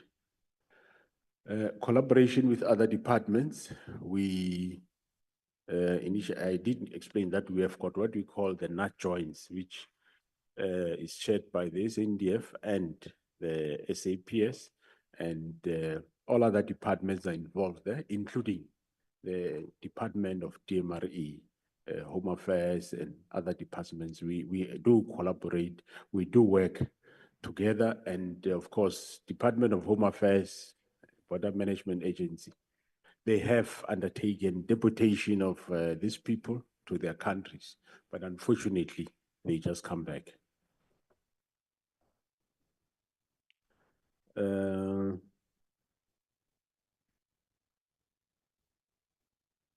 Yeah, no, as to whether majority of these people, foreigners, yes, it's true. I'm sure we have seen that during the presentation. Most of them are foreign nationals. Unfortunately, they go and they come back.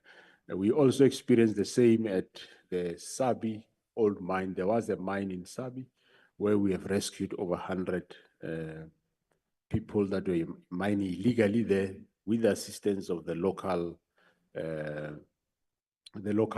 mining rescue team.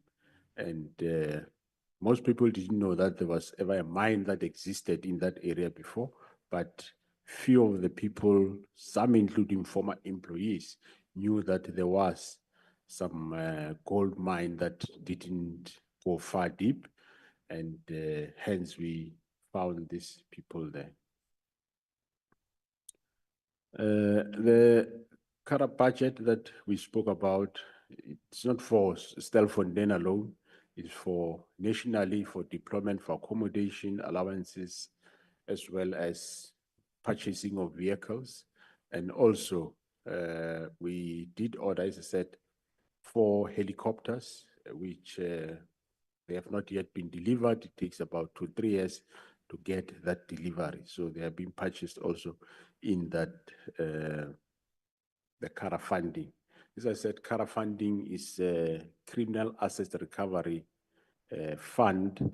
This is money that when criminals commit crime and properties get attached, seized and attached, when a final order is given that that property is now confiscated to state, either it gets sold or whatever, so the proceeds of those crimes goes into an account which is called CARA account. That money is plowed back, used back to fight crime. General Mamuteti will talk more in terms of details on the budget. How many police got involved in Stelfontein? Well, we know the 4 that we dealt with them, but the acting PC can talk more on that. Also, the issue of how do you determine nationalities? We normally talk to the same people because there will be those that are collaborative, they know each other, they assist. They assist police in terms of who's who, where do they come from, which country or which village, if they are from outside South Africa. And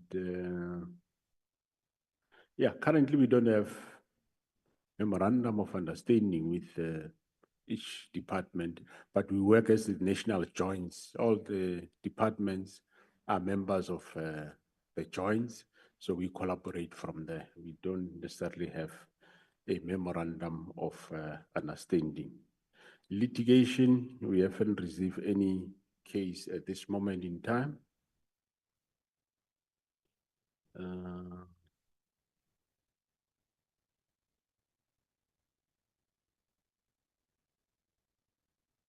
I think, yeah, on the progress of the Human Rights Commission, I am aware that they have started, but we have not, we don't know the progress at this stage. I don't recall that we were ever called at this stage. I'll ask first General Ngosi, General Mamuteti, and then the Acting Provincial Commissioner General Asani. Thank you. Thank you very much.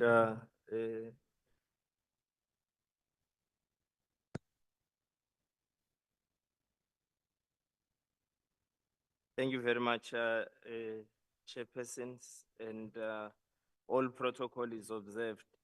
From my side, I'll try and respond to the question that seeks to understand as to why we have not heard about the arrest of any kingpin. Let me use the word as it was posed in the question. I can indicate that through our project-driven investigations, which is the unconventional methods of investigations, we do focus on individuals who are involved in criminal activities. The value chain that the minister spoke to, we call it the criminal value chain. Their roles and centralities in a team of criminals. And we have succeeded in dealing with specific projects. Just to cite a few of our projects that were successfully terminated. And I trust and aware that these projects are quite serious criminal activities that I would base on the complexity of the investigations, the amount, monetary value involved, the scope and extent which these crimes are not ordinarily geographical crimes, but some are transnational in nature. And one project, we would have titled it Project Ginger, which is a project that is associated to the same illegal mining.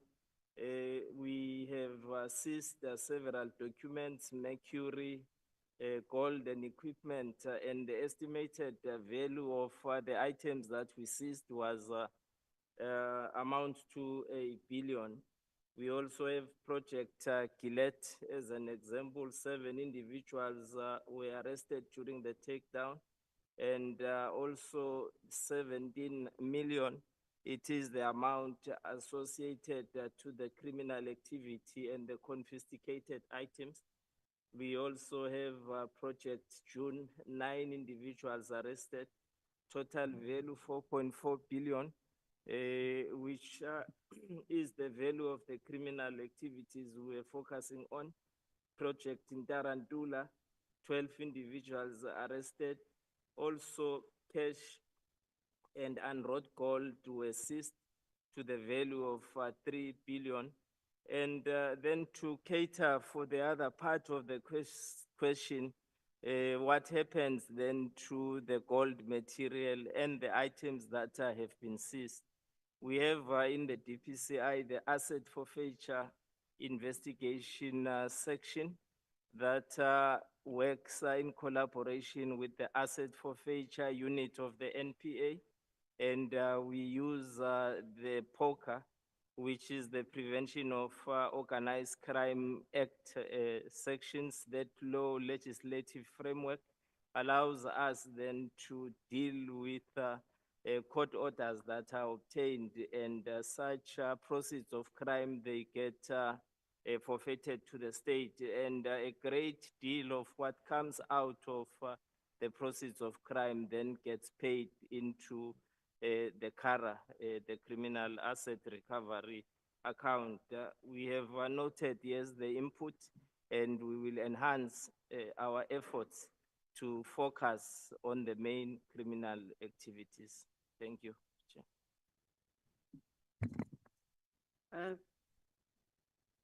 Thank you, coaches. Good morning and protocol observed.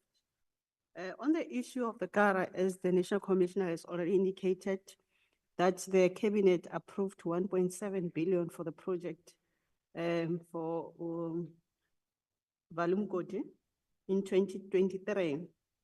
And that money was not only allocated for the operations, but also for the procurement of resources such as the armored vehicles, as well as the vehicles for Valumgodi specifically, and the helicopters.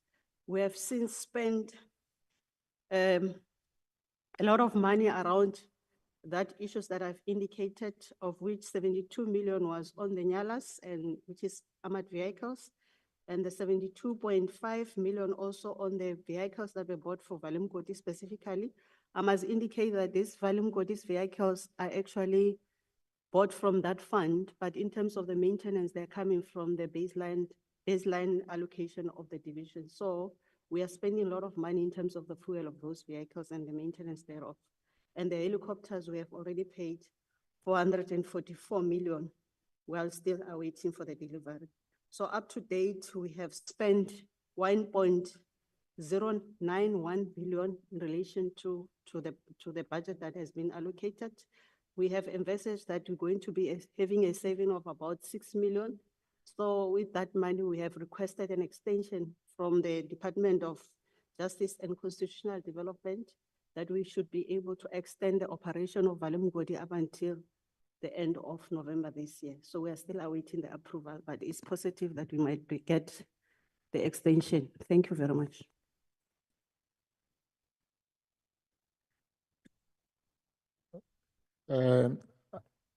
Briefly, just to explain the numbers based on the questions that were asked, a total of 604 of these suspects have since been found guilty and deported. They were given suspended sentences by the courts, and then they have been deported. Of these 604, 166 were minors. Like the presentation indicated, initially 53 of the minors surfaced, and they were not put through the normal court system in terms of our Child Justice Act. Currently, out of the total that came underground, there's still 1,222 in our cells. And then in terms of the dockets, the numbers that are in the presentation, a total of 242 case dockets were opened. These dockets were opened depending on the number that came to the surface. So that is why then the number of dockets will not reflect as the number of people who came. So that is why it's 242. But out of these dockets, 48 have since been finalized in this manner.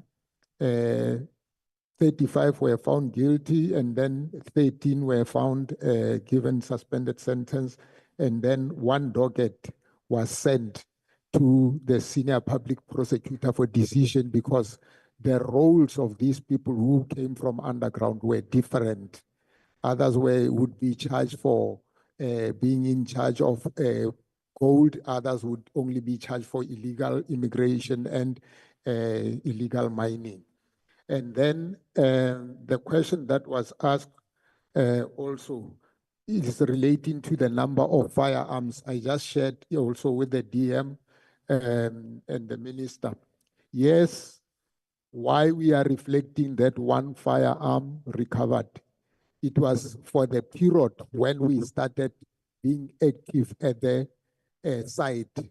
When they were coming up, only one came up with a firearm. Before that, we arrested 24 suspects, and out of these 24 suspects, we recovered 15 AK-47, 6 hunting rifles, 2 shotguns, and 1 R5, and different boxes of ammunition. It is therefore true that this illegal mining also goes with the proliferation of illegal firearms. That is why our operation has always been illegal mining and associated crimes. The National Commissioner has spoken about the explosives and the origins. These explosives are also sometimes used in CITs. Thank you, Chair. Thank you very much, Chairperson, and good afternoon to colleagues and the ministers. Just to wrap up, as the minister have said, yes, we agree that the issue of illegal immigrant or illegal mining in Zamazamas is a very serious issue. Actually, it was, I answered a question in the NCOP as far as September, after being appointed in July. They asked specifically about Stilfontein, and that's where even the communities, I think one of them said they were raped and what, and that's why we got in. And the worrying factor is that, yes, there's human rights, we agree, there's constitutional, we agree. But the human rights does not talk about the poor people who are victimized. They only talk about the illegal miners that were down there. It was just a problem. And it is not true that we did not do anything. We went there 3 times. I remember I even chaired a meeting of the community in Sepedi, because they speak Setswana, who could understand each other.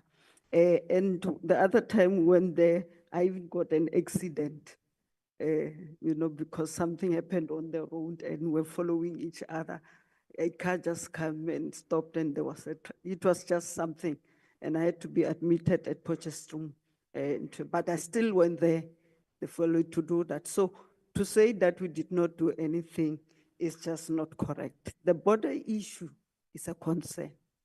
I agree, and we are talking with the Home Affairs and others as we do. And honorable members, I also want to say at one stage, when you call us, please call us also in a closed meeting so that we can be able to reveal some of the things we are doing. Remember, the very same illegal people we are talking about, they're advanced. They know there's 408, the police are appearing, and the minerals are appearing, and then they listen to us telling you, no, we have deployed 4 police there and what. Then they come with counter because they know they come with false information. They say crime there and crime there. Then they know it's only 1 police left, and then they can do whatever they do. So when you call us next time and you want us to talk seriously about issues that we are raising, let's have it in a closed meeting, because I've heard all of you. We're doing this in the best interest of our country, and we want our country to be safe. Further to say that it's not only even this one of Stilfontein that you're seeing, as we're saying, Carltonville and others. There were 95 Libyans, if you remember, that were caught in Mpumalanga. And the Ethiopians also, that was in Gauteng. And I can also say many that we get. It shows that, yes, you'll think that our crime intelligence is not doing anything, but there's no way you can be able to get some of this thing because of it's intelligence driven.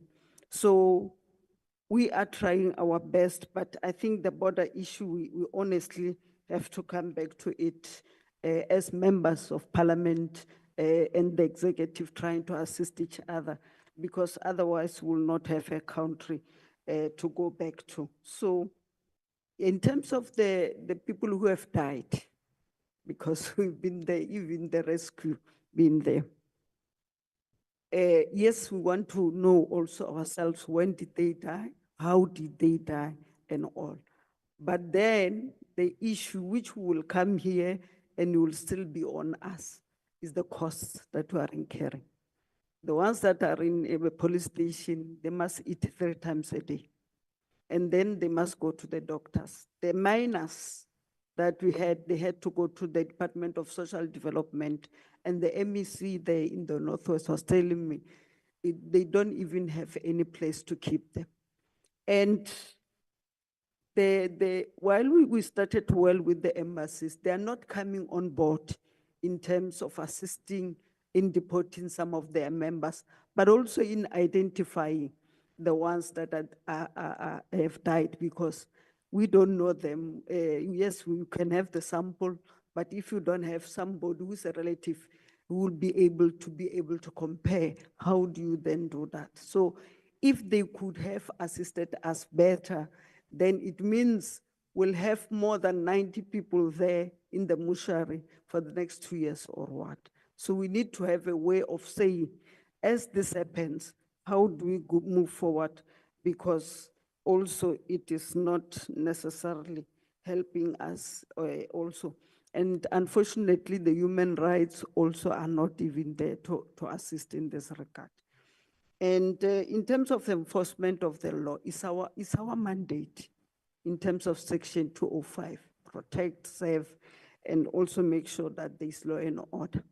When we met ZANU-PF in Zimbabwe to say, there are those people who are in South Africa, why can't you come and get them? The SG said to me, you can go anywhere in Zimbabwe at any time. You'll never find an illegal immigrant or somebody there just doing something. Because in here, we've got law and order. They are coming to a country because there's no law and order. And I was told the same by the ambassador of Nigeria. And I was told the same by the ambassador of Lesotho. Actually, the ambassador of Lesotho was saying, there's these ones who wear blankets, they are called the Russians because it's AK-47 inside those blankets. And he was saying to us, he was offering that we call them, they can come and finish them in 2 days. So there's no law. So as we try to put these laws, then we've got everybody then against the police. The police are doing this. I think Honorable Shackling will know because we are in the same. Every day you come, and I know Honorable Ghana also knows about this. Every day we are then attacked. Police are killed. And they leave their families and what? No human rights ever came and said this police died saving the country. And their families are fatherless, motherless, and then all those kind of things. Nobody talks about them. They only talks about the criminals. So I'm just trying to say, next time, let's have, I agree with the suggestion that we call all the stakeholders, but because we are members of parliament and we are the custodians of this country, let's have it in a closed meeting where we can be open to each other, but also come with concrete suggestions on what to do. To be here and expose the police, what they do or what they have, the authorities are looking at us here and even taping maybe and laughing at us, what we are doing. Thank you very much, Chairperson.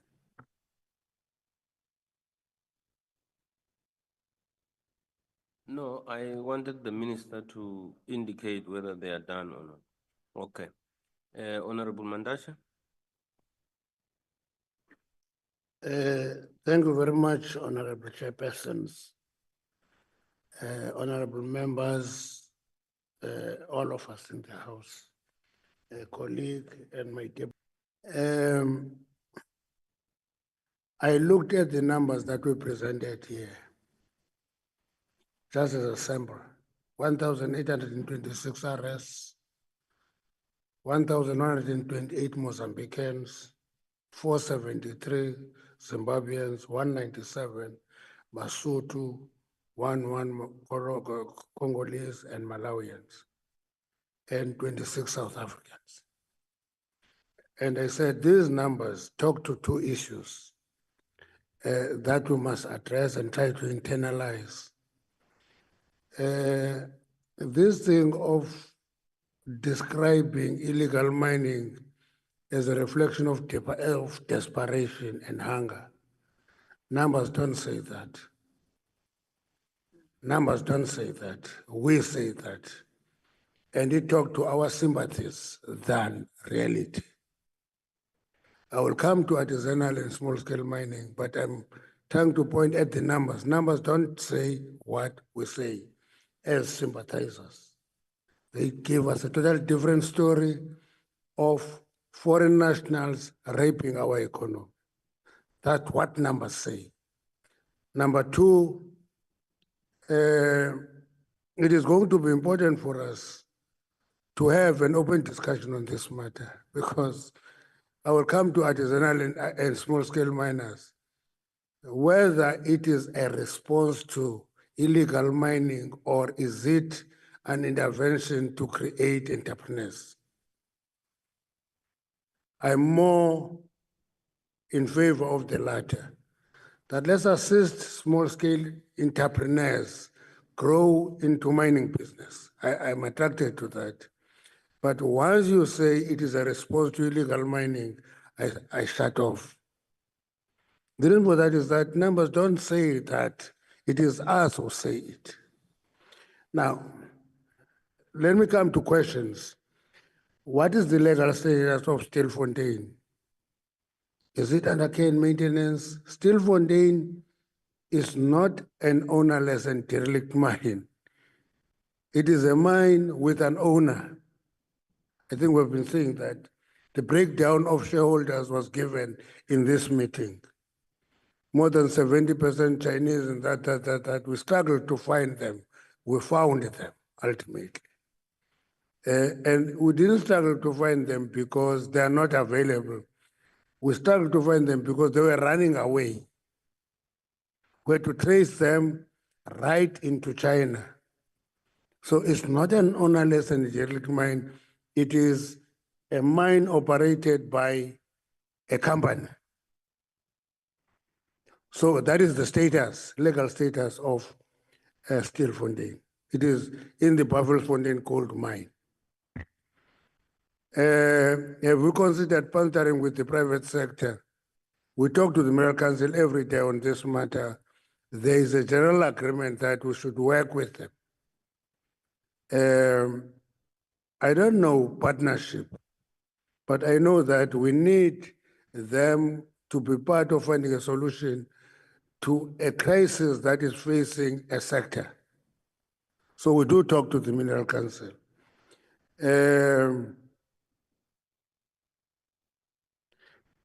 I don't want to venture into speculations of whether mining companies employ zamazamas, a source of cheap labor and all those things. I don't want to enter that space because I'm sitting here, I don't have that evidence for me. It's a suspicion, it's a speculation, many people throw it around, but I have not seen it. So I can't come to the committee and say, hi, mining companies are employing zamazamas as cheap labor. I will not do that because I will have to get evidence to say so.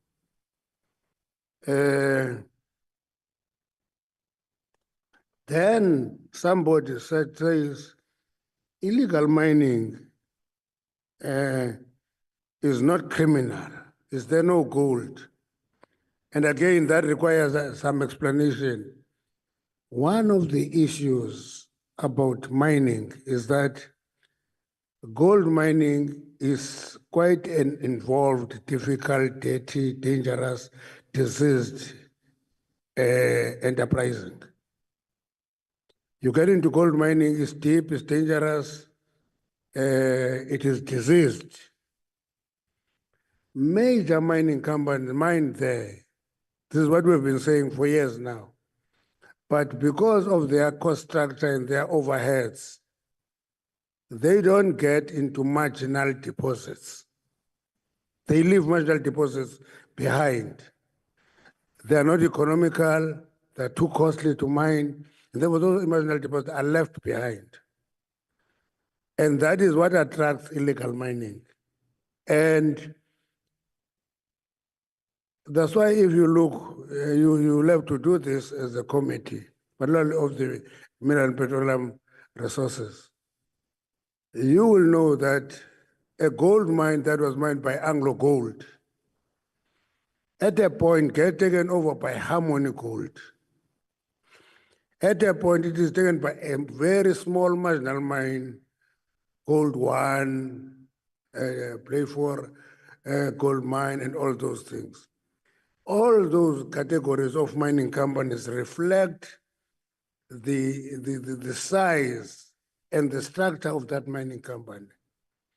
And my submission is that the initiative that we have started of starting artisanal and small-scale mining is going to add to that effort by assisting those small-scale miners to mine marginal deposits that are sterilized. I don't categorize them as there's a big wealth of gold that is left behind. I categorize that these are sterilized marginal deposits, which can be mined with a different technological approach, including hammer and shovel. They will. They will be small and small scale. They will not be like a mine that is drilling, blasting, and actually hoist or boat. They will not be the same. So the creation of artisanal miners and small scale miners respond to that reality of marginal deposits that are left behind. Ordinarily, they are not economical for mining companies. Mining companies are not going to mine them.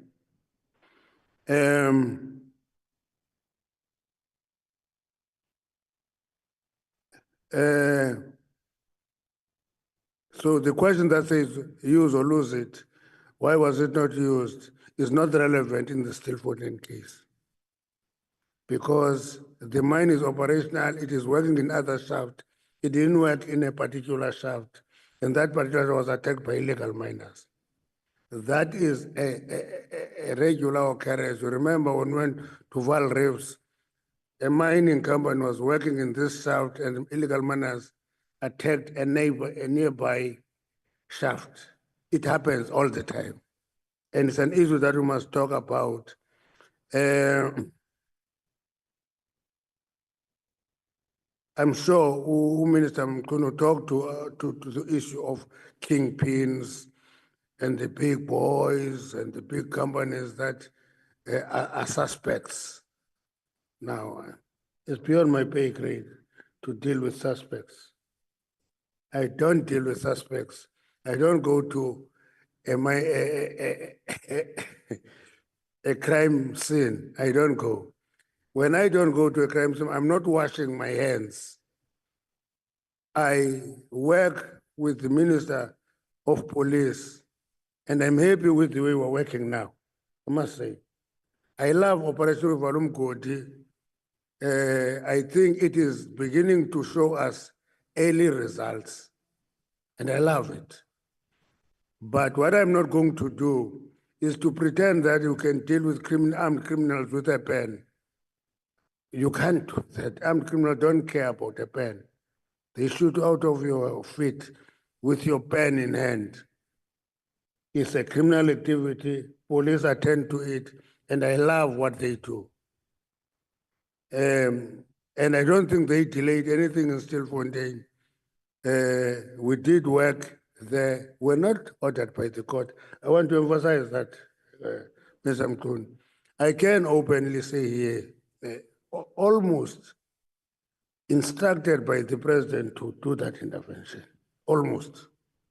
Said, guys, do intervene there, please, please, please. And then when the president gives that directive, DMPR comes in on the technical side. That's why to use in mine rescue services is not necessarily clinically outsourcing. Mine rescue services is an entity created by the mining industry to respond to the question of disasters and accidents. All we did, we didn't look for a new entity. We went to existing entities and say, please do help there. They didn't spend the number of millions that you count. They spent, that operation cost 3.5 million. Not the 38 and 36 and many millions that people are talking about. That operation costed 3.5 million. We did lay out the available of that fund to do that rescue with the Mineral Council, but we are claiming it back from the owner of the mine because they must be held responsible for that operation. But we couldn't wait until they have the money. They didn't have money at the time. We intervened, we worked with the Mineral Council, we rescued people, but that mining company is going to pay that money back, 3.5 million, not 36 or 26 or any of these numbers, 3.5. That was the number. How do we empower our people? to mine derelict and ownerless mines, and it gets elaborated, that we must give that to black big business.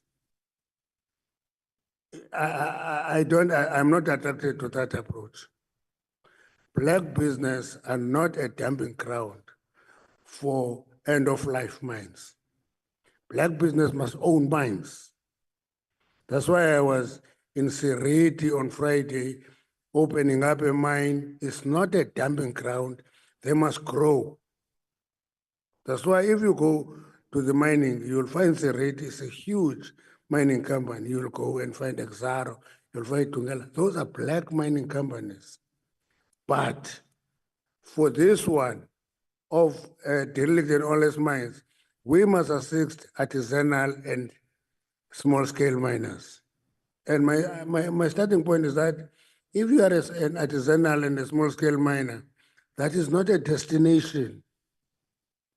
That is a beginning, and it should take you to an emerging miner, medium-sized miner, and ultimately a big mine. Now, I can say here without fear or favor that a person like Arm started as a mining contractor, and the rest is history. They're a big conglomerate today, but they started as a mining contractor. And that's my attitude on artisanal and small-scale miners. They must start small, grow, build companies. Sand mining. Somebody was talking about sand mining, that this thing is red tape. Not red tape, sand mining is mining. Okay, it's not a casual activity. Actually, if you read the research on critical minerals, among the 18 minerals, you'll find sand mining among them, because it's an established sector of mining, not in South Africa, globally. So this thing of people who do sand mining and their trucks get arrested, when a truck is arrested, go to it claim you. It gets, now there's a word that is used, it's impounded. When it is impounded, it's because a business person is doing business illegally. And that truck gets impounded because that is an illegal business. And people must get their rights and license. Now, there's an expectation that when that happens, we should go and rush and give permits in a week because these people want to do sand mining. No, they must go through the process, apply to regional offices. There are 18 in the country and get a license to do sand mining. Many steal it. I know that when I go to Kala, I found them. I can tell you that I walk there, I find a truck standing in the river, loading sand. And they were clear, but this is actually illegal mining. See? But I'm more appealing on the side of educating them and make them understand that this is an economic activity, it's important. Now, I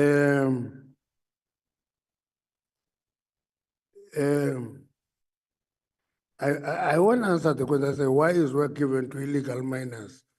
They don't get given, they grab it. I'm leaving that one. And then somebody made a point that there is nothing called ownerless mines. When you say that to me, I know that you are corresponding mining. You don't understand it. Let me tell you why do I have that sense. Because, let me take asbestos mines. Go and look for the owner of Kuchas Asbestos. Or go and look for an owner of Daniel Scale Cape Blue Asbestos, or Kuruman Cape Blue Asbestos, or Jeffco. That list goes on. You will not find them. They don't exist. They're nowhere to be found. They were there at the time.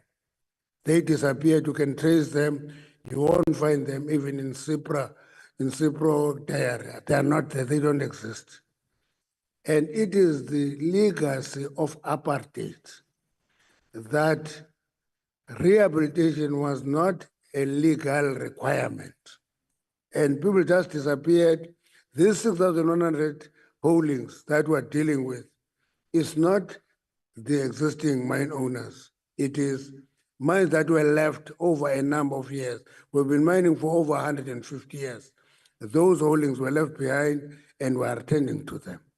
And that is what the state is doing. The state is undertaking that enterprise, not because it benefits from that rehabilitation. It is doing that because there is a responsibility to save society from the legacy of mining when it was not regulated. Umamumloto Apa gave you a sequence of events.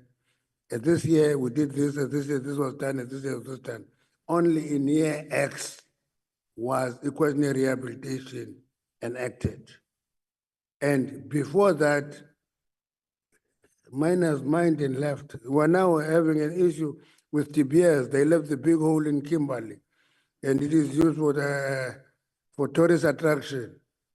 But we're saying to them, but you can't leave holes and think that they will all be for tourist attraction. There must be a plan to rehabilitate those holes. They're there, but it is with TBS because you can find them, you know where to get them. Now, on the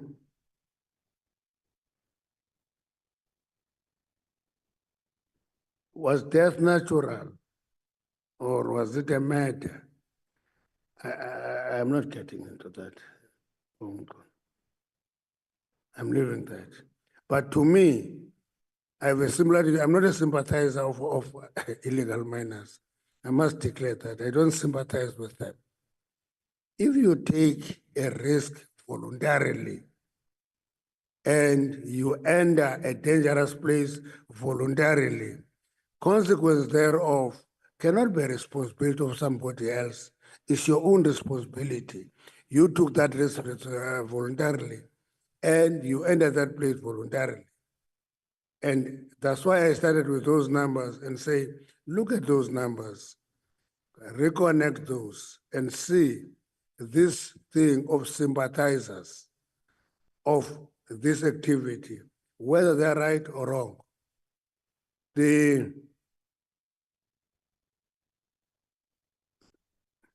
Okay, MPRDA is being reviewed. What is the status? He will answer that question again. We answered it last week. We'll answer again. He will give that answer again. Last week, before the committee, we gave the answer to that question. It is arising today. You will have to answer it. And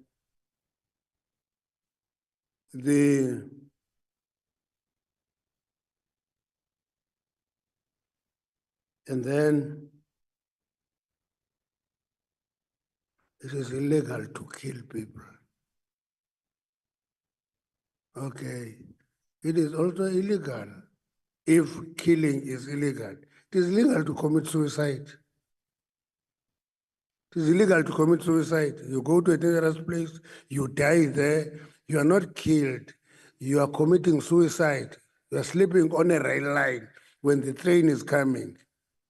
Nobody has killed you. You committed suicide, you entered a dangerous place, and you die in the process. I am not a sympathizer of illegal miners. You'll forgive me for that. I don't. So in my own view is that nobody was killed, and 98 people died in Stilfontein. They walked with their two legs to that situation and died there. That's not murder. They were not murdered. They died in a situation they chose to be in themselves. Choices, life is about choices. That's what life is all about. What is the steps we take to stop Zamazamas? Closing of holdings is one such effort. Operation Volume Code is another aspect of that effort. Artisanal miners and small-scale mining, It's an intervention that will address aspects of that problem. Those are the things that we're doing.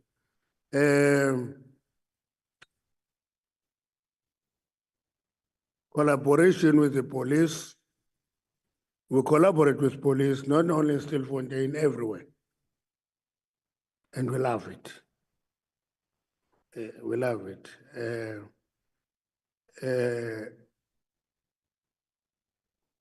And somebody make a statement that if the MRA was rehabilitating, there would be no Zamazamas. That is correct, but that is not a stroke of a pen. 6,100 holdings were left behind by mines that are not found. We are closing them. It's close to 1,000 holdings that have been closed. We'll continue that program. If we get more allocation, we'll do that thing much faster. As I said, as far as small-scale mining is not a response to illegal mining. It's an initiative to try and help small-scale people who want to get into that as entrepreneurs. And unfortunately, nobody creates entrepreneurs. Entrepreneurs is a flame within you. Last thing, legal mining is a crisis, and Zazama pointed opportunities for employment. They point to opportunities to establish new entrepreneurs. Okay. Because when you're an entrepreneur, you're not an entrepreneur because you want to employ. You're an entrepreneur because you want to make money. And in the process of making money, you employ people. That's how it works. If you don't make money, you don't employ, you get liquidated. And to me, we must begin to appreciate that issue that people get into business not to create employment, but to make money. But they employ people in the process and to many other things. And I always caution people when I do public work. I say to them, if a company doesn't make money, it is going to fail to meet its obligations that we put on them. Give them obligations, we say them pay tax, pay royalties, as a social and labor plan, this. All those things can be fulfilled by a company that makes money. If it is not, it will not meet those obligations. I'm trying to be open with all of you, and that's it. Thank you very much, Honorable Chairperson. Do you want to add, Mama Mulot?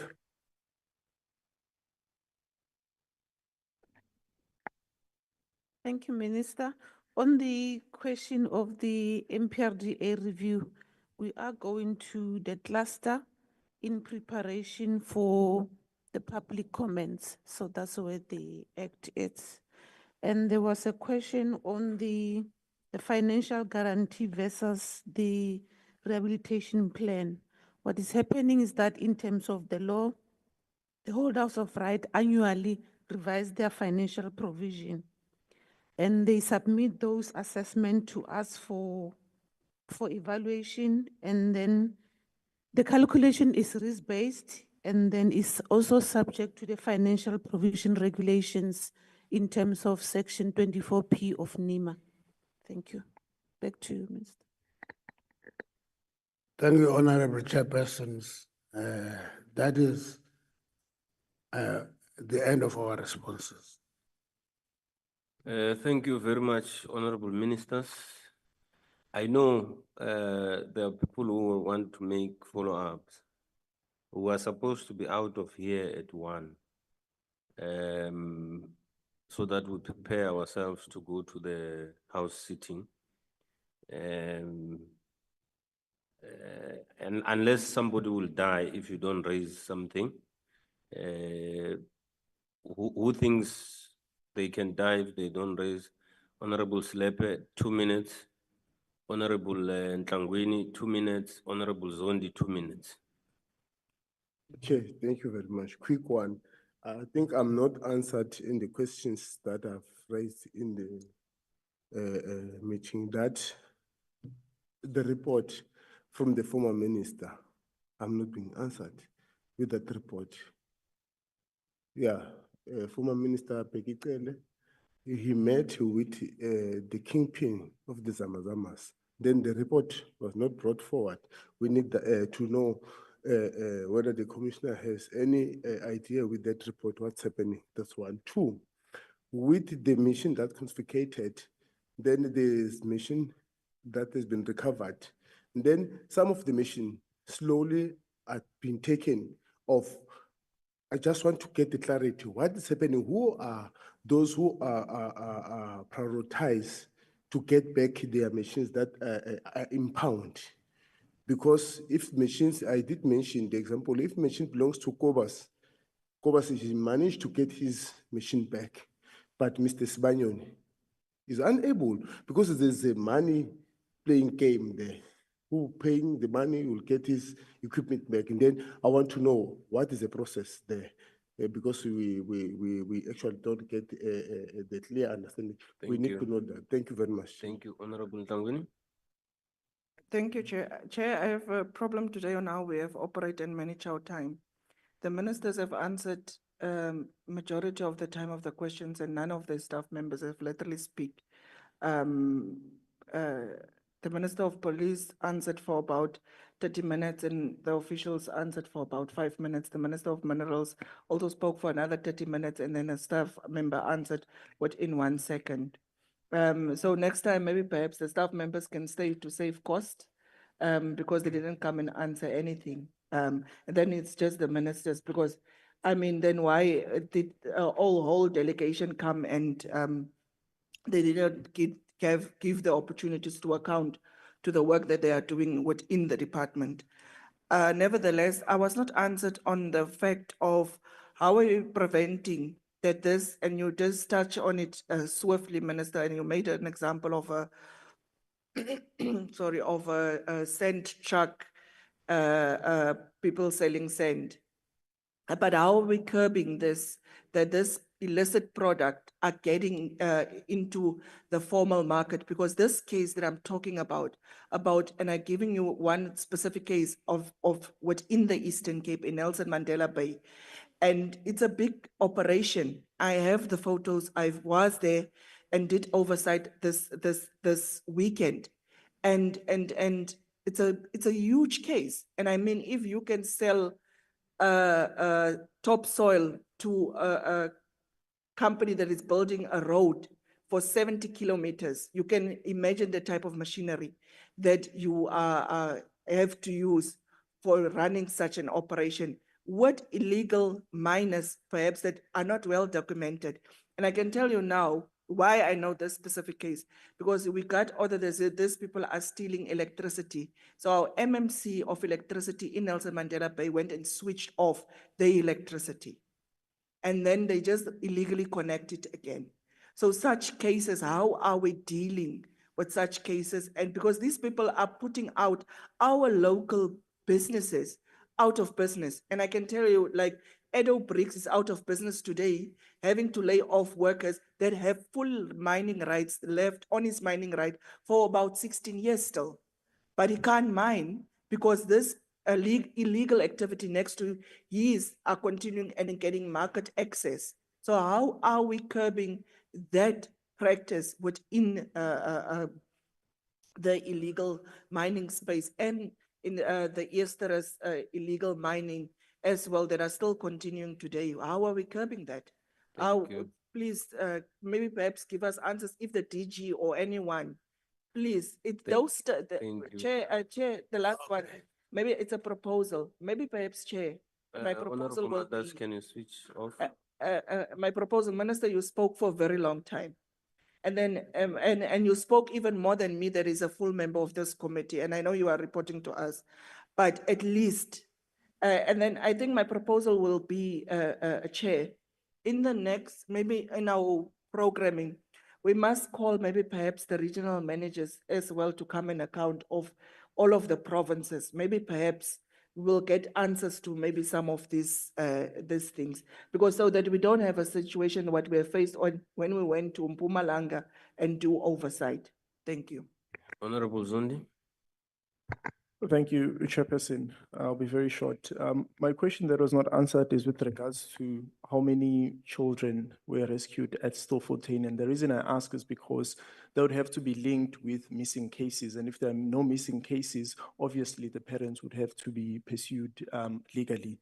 And then the second point, the minister says that he's not aware of any ghost workers working for mining companies, Zamazamas. Minister, I would then advise you to look at the research that has been done by Benchmark. They released a study in January, a peer-reviewed study where these ghost workers have actually been interviewed and confirmed that certain companies do employ them to work as Zamazamas in their companies. Because if you look at all of these minerals that are obtained legally, they have to find their way into the value chain, and companies are involved in that. So maybe it would assist the minister if the minister does have a look at that particular study. And hopefully in the study that was done by the department as well, it is shocking that this is not picked up in that particular study. So maybe a bit more research has to be done, or more in-depth research has to be done with regards to that. Thank you, Chair. Thank you very much. Let me explain something before we continue.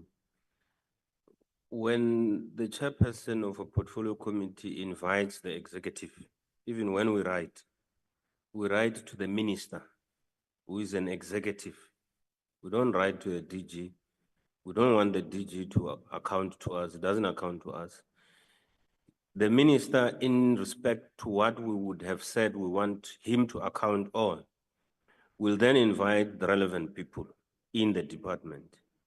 That's why my modus operandi is to call the minister to answer to questions. And the minister will choose who's relevant if there's a technical question. What we should be doing, Honorable Ntangweni, is that if a technical question is not answered and you believe that the technical staff can assist, point to that specific question that you think can be answered better by somebody in the technical staff. But we don't invite the staff to account to us. Let me start with the Minister of Police. I take it that the acting commissioner did respond on the children. He can just repeat if there is an order. What else did he?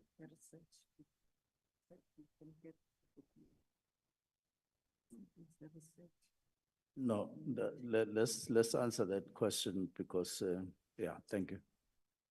Thanks, Chair. Thanks, Minister. I did respond to say a total of 166 miners were rescued, and they were not subjected to the normal court processes in terms of the country's Child Justice Act, and they were deported, 166. The first 53, then later 130. So I did respond. Honorable Mandasha. Okay, the issue of Let me the former minister. Yeah. When I got appointed, we sat in the office with my predecessor. It took me through quite a large file and verbally took me through. He never mentioned this, and I didn't see it when I read on my own. So I don't, it's the first time I know there was something like that. I never came across it. On your insistence, we'll try and follow, because I checked with the National Commissioner, he's not aware of such. Thank you. But if you have something to, we'll appreciate it, yeah. Okay, Honorable Mandash. No, Honorable Chairperson, you have answered for us in the sense that in Cabinet, there is an issue that is raised by Cabinet that when ministers don't pitch up to portfolio committees chase away officials. So in our department, we are avoiding that. When we are called to the portfolio committee, we come ourselves.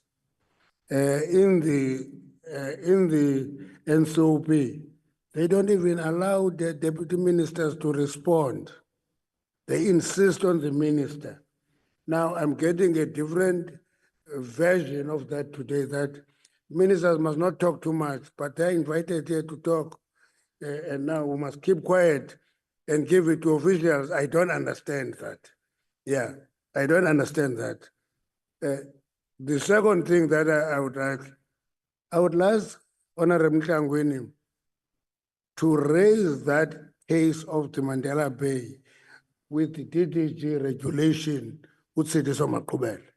Okay, because it's a specific case, it needs an inspection in loco and all those things. Please. Is that meant at the end? Okay.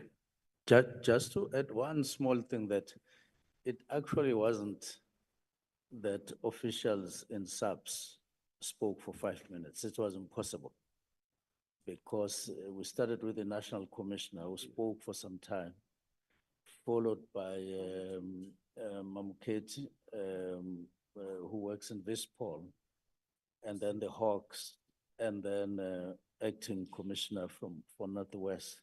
It was impossible, even if they wanted to, for 5 minutes, all four of them. No, thank you very much, honorable members. We're way over time. Let me take this opportunity to thank the chairperson of the Portfolio Committee on Police for having afforded us this opportunity to have a joint meeting. And again, let me thank the two ministers and the deputy minister for having availed themselves to make sure that we have this meeting. I think the question raised by the Minister of Police on we must coin what we want to achieve with these meetings. We have already achieved one today. One was to inform the public, contrary to the narrative that is going around, peddled by those that are self-appointing themselves to speak on behalf of the so-called communities and South Africans. At least today we got that there's 1% of people who were involved in illegal mining, and those who are representing communities, it means it's communities outside the country, not in South Africa, because 1% of those that came out of the process can be big communities in South Africa, to an extent that more than 10 companies, like the minister has said, including Ford Foundation, just go into one area to assist what is, in their view, a noble activity there. We are also forced to change the language, Honorable Mandashe, that we must not call illegal miners illegal. We must call them artisanal and small-scale miners. There are others who are insisting that that language we must not use, and we are refusing to say that's not the same thing. But it's good that the public today got to understand the operations that happened in Stilfontein, how it happened, how much of the taxpayers' money was used there. I'm sure they even understood that some of the money that was used there is the very same money of criminal proceeds that are recovered when police are dealing with criminals. It's not really coming from the budget, the fiscus. So it was a very important achievement, Honorable Mkhunu, to inform the public first and foremost, because they've been wondering what is happening there. And the second point, which I think we are achieving, and it's a continuous one, is what Honorable Mandashe is talking about, that we must get to a point where we empower small scale and artisanal miners, people who are willing to mine within the laws of the country and being regulated by the laws of the country, not those who wake up, get into a bag of an animal underwater, come to South Africa and go into a hole they find, mine, without any permission, including those that are of South African origin. You don't wake up and go and mine and say, I'm calling myself artisanal miner. You need to have permission. You need to have regulations. You know, it's very painful, Honorable Chair, that some of the miners that are dying in formal mines is because the Zamazamas tamper with the pillars. And somebody leaves their home knowing very well that they're going to work, they're going to come back to their children and the wives. And somebody overnight tampered with the pillars of an existing mine. And then when miners come in the morning, that thing falls, and then they die or get injured. And we say that is right. It can't be right. That's why we must really be in a position to lawfully regulate those things. So we are getting somewhere, and we are looking forward to your meeting, Honorable Mkhunu, with the JCPS, including Home Affairs. Maybe when we facilitate a joint meeting, which we are going to, between ourselves, police again, Home Affairs, Justice, and there was a suggestion of health and defense. We must facilitate that in one of the quarters that happens, so that we were able to deal with illegal mining comprehensively. What I don't know whether it's lawful from ourselves, and we'll have to speak to the speaker, is for it to be a closed meeting. I don't know whether Parliament allows that, because Parliament allows the public to understand and hear whatever we are saying. So the closed door issue, we'll have to consult whether it's allowed, because I know there are committees that are allowed to do that.